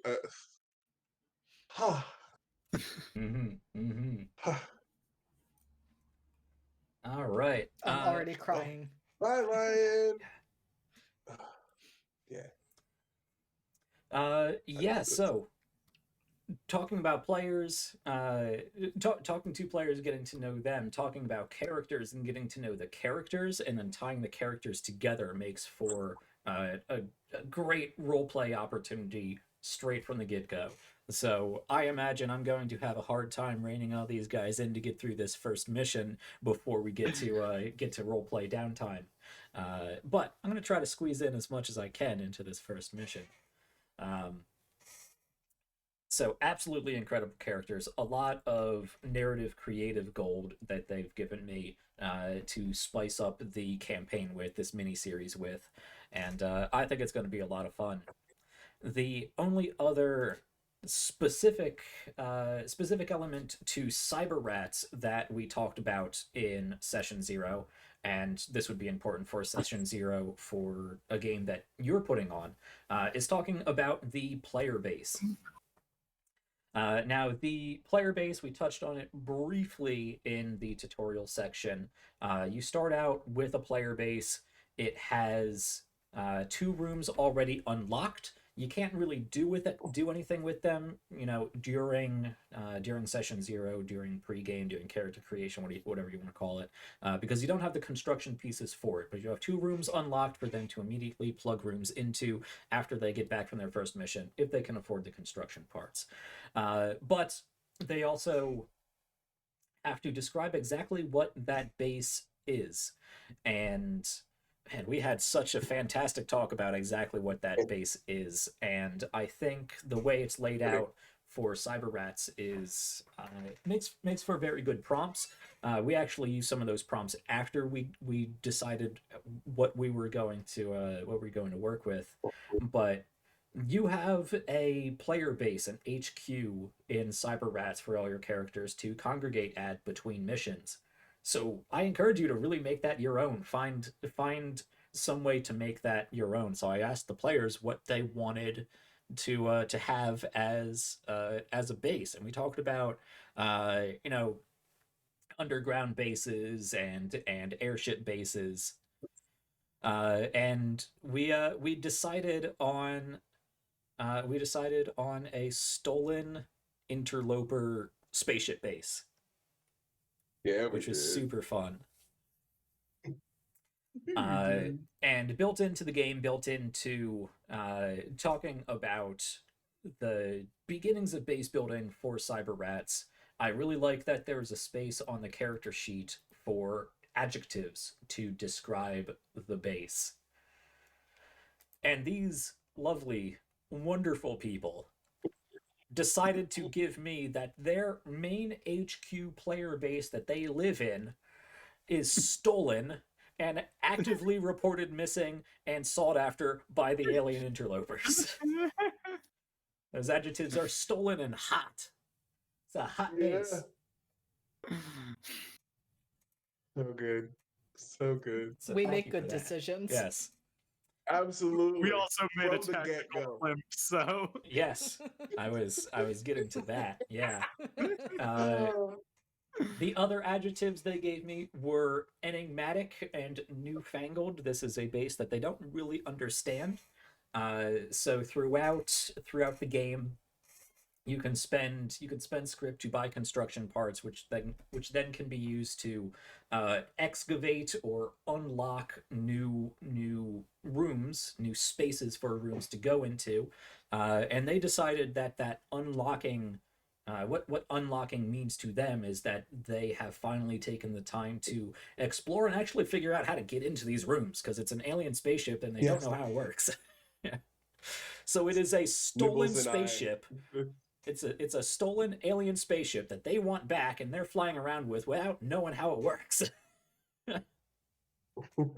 It's so good. It's so good. And on top of that, we had a lovely discussion about the dropship.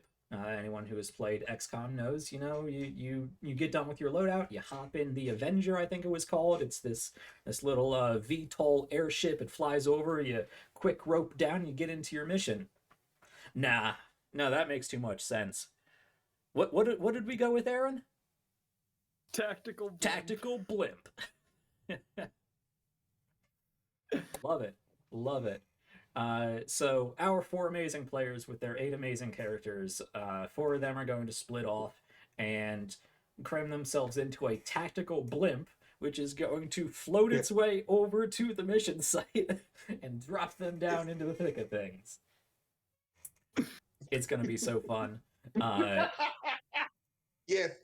Yes. Yes, exactly. Tactical blimp. Exactly. I am working on getting a tactical blimp emote made. We'll see. I'm hoping I can get it figured out, because I just love the idea of tactical blimp. And that's going to be an RPG's uncovered, little quirk, little reference. Tactical blimp. I love it. Keeping it forever. Yep. I mean, All honestly, who expects a blimp? Yeah. Mission complete. Explosions going off in the background. There's still aliens shooting at you as you're running away. Time to hop in the blimp. Yep. Can't go wrong. Can't go wrong with this at all. Yeah. Obviously. Listen, Old Reliable's been through so many wars, so many battles.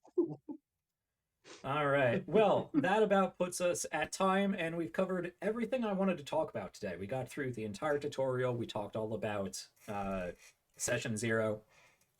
Do you fantastic people, fantastic players, role players, game designers, creators, do you have any advice for anyone out there doing Session 0 or prepping for a game?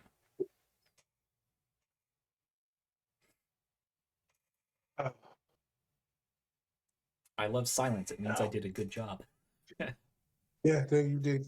You did great. No. Oh, I was on no mute. thoughts. Talk to your players, is what I said. Mm-hmm. Yep. All right. Well, that is what I will leave you with today. I know it was a long stream of talking heads. I'm glad I was able to get a few examples in, and cool little back and forth that we got. We got to take a sneak preview at all the amazing characters that these 4 wonderful players came up with, and I'm super excited to jump into this.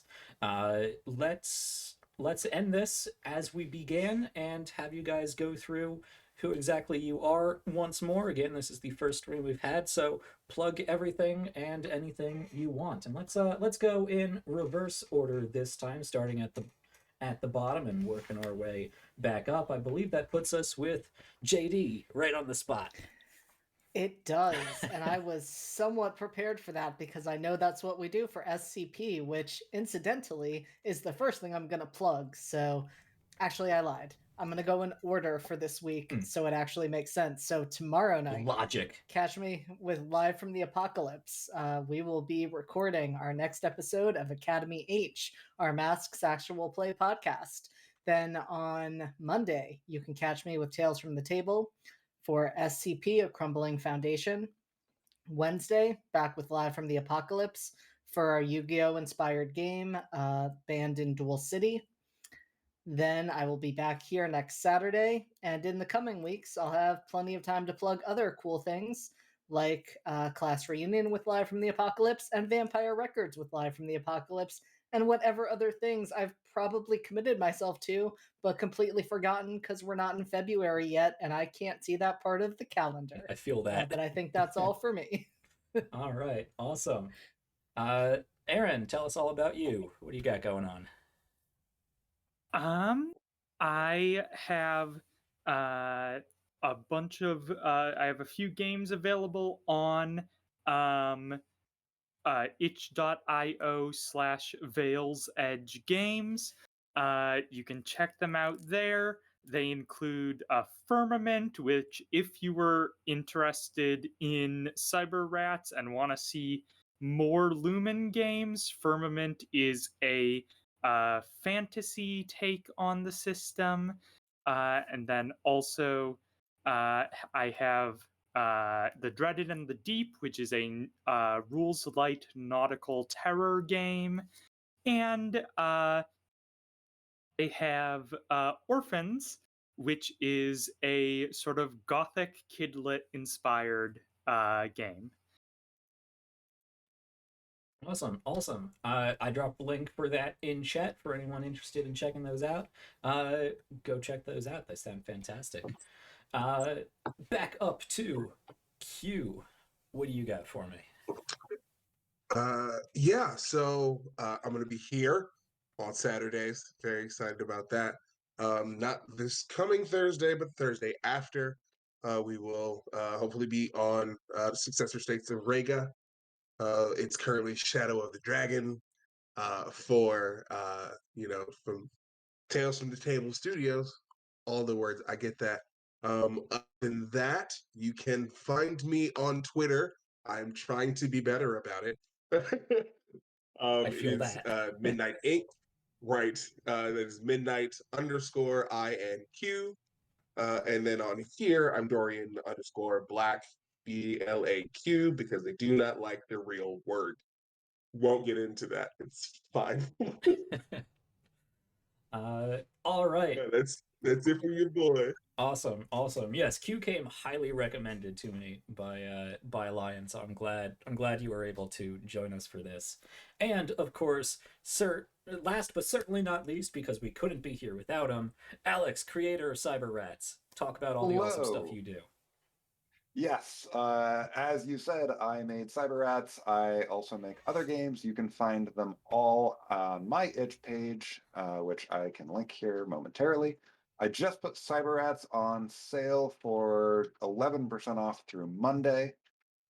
And I also, I have a Zine Quest project coming up next month for shoppers, where you play competitive dice mini games with your friends in a shopping mall. I have a Cyberrats play that is casting right now. It's a radio play. Auditions are open. You can find more information on that on my Twitter. And then I have my own Discord where I teach different indie games every month, and other people run games as well. You can find links to all of that on my Twitter. And I think that's everything that I can think of. Oh, and I just put out a week ago, I just put out my final 5e adventure called Reign of Guano, if you ever wanted to fight a giant pigeon in a game of D&D. Mm-hmm. Awesome, awesome. Yeah, that looks fantastic.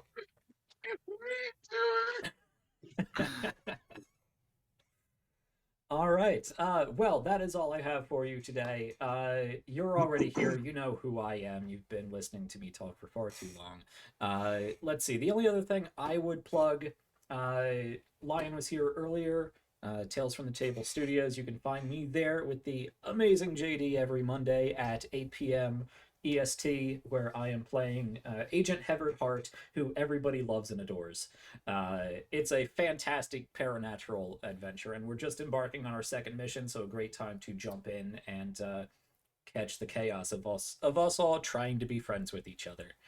Other than that, upcoming, I have a lot of projects that I can't quite talk about yet, but I am getting back into my Whip Workshop creator interview series. I plan on doing hopefully one every other week starting in February. I have a huge list of people that I am looking forward to interviewing, and we are starting the first one on Wednesday, the 8th of February, with Color My Quest, an RPG, a TTRPG created specifically with younger children in mind, ages 4 and up. It is a game of You get sheets, you color them in, you cut them out, you have characters and adversaries and maps, and it looks adorable and creative and educational and entertaining, and it looks fantastic. So I am really looking forward to that interview that is going to be the 8th of February at 7 p.m. EST. Other than that, I don't believe I have anything that I can talk about just yet, but I have a lot coming down the pipe, so stay tuned here. Follow me on Twitter at RPGsuncovered. Go check out the Discord link that Q was so helpful in dropping earlier. I believe it's all, just take a little scroll downward and you find a whole bunch of links. And yeah, if you like what we're doing, go check out Ko-Fi. Any support is super helpful. I'm going to be dropping this guide that we just went over in its entirety and cut up into pieces to go along with my bite-sized tutorials. Those will all be free. The tutorials will be available on YouTube for everybody to watch, and the written guides will be available on Ko-Fi for anybody to pick up and read through, all for free. Of course, there are other incentives and rewards that you can get, like character sheets and character backgrounds, my own GMing inspirations and tips and tricks, missions. I'll be dropping details on missions as they come up. A lot of player side and GM side tips, tricks, and incentives that you can take. And any support that you throw at us will go straight back into the community to better the quality of this channel and to bring more other awesome creators, into our team. I love working with the smaller artists and musicians and writers and all kinds of people that I am really looking forward to bringing in. So any support will go a long way. I believe that is all I have for you. So let me see if I can raid anybody, because I know I have been fortunate enough to be raided before, and I believe we have some people in chat hanging out. So let's see who we have tonight.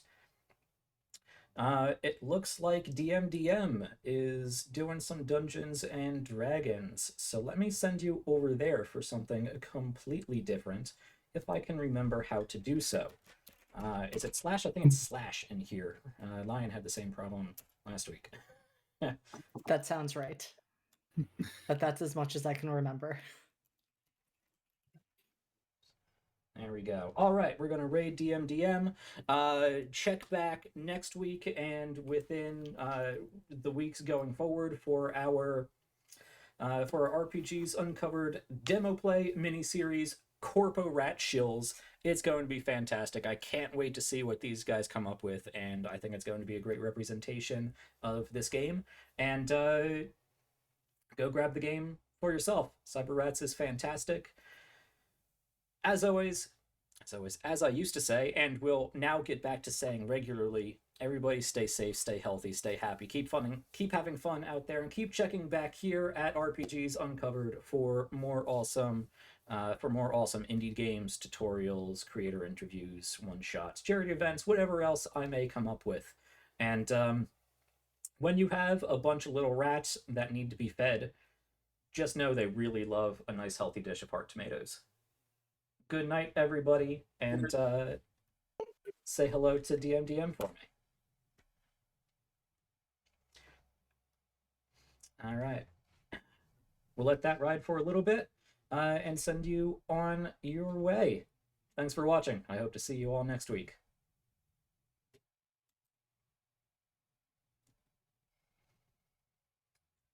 All right. I believe we are out.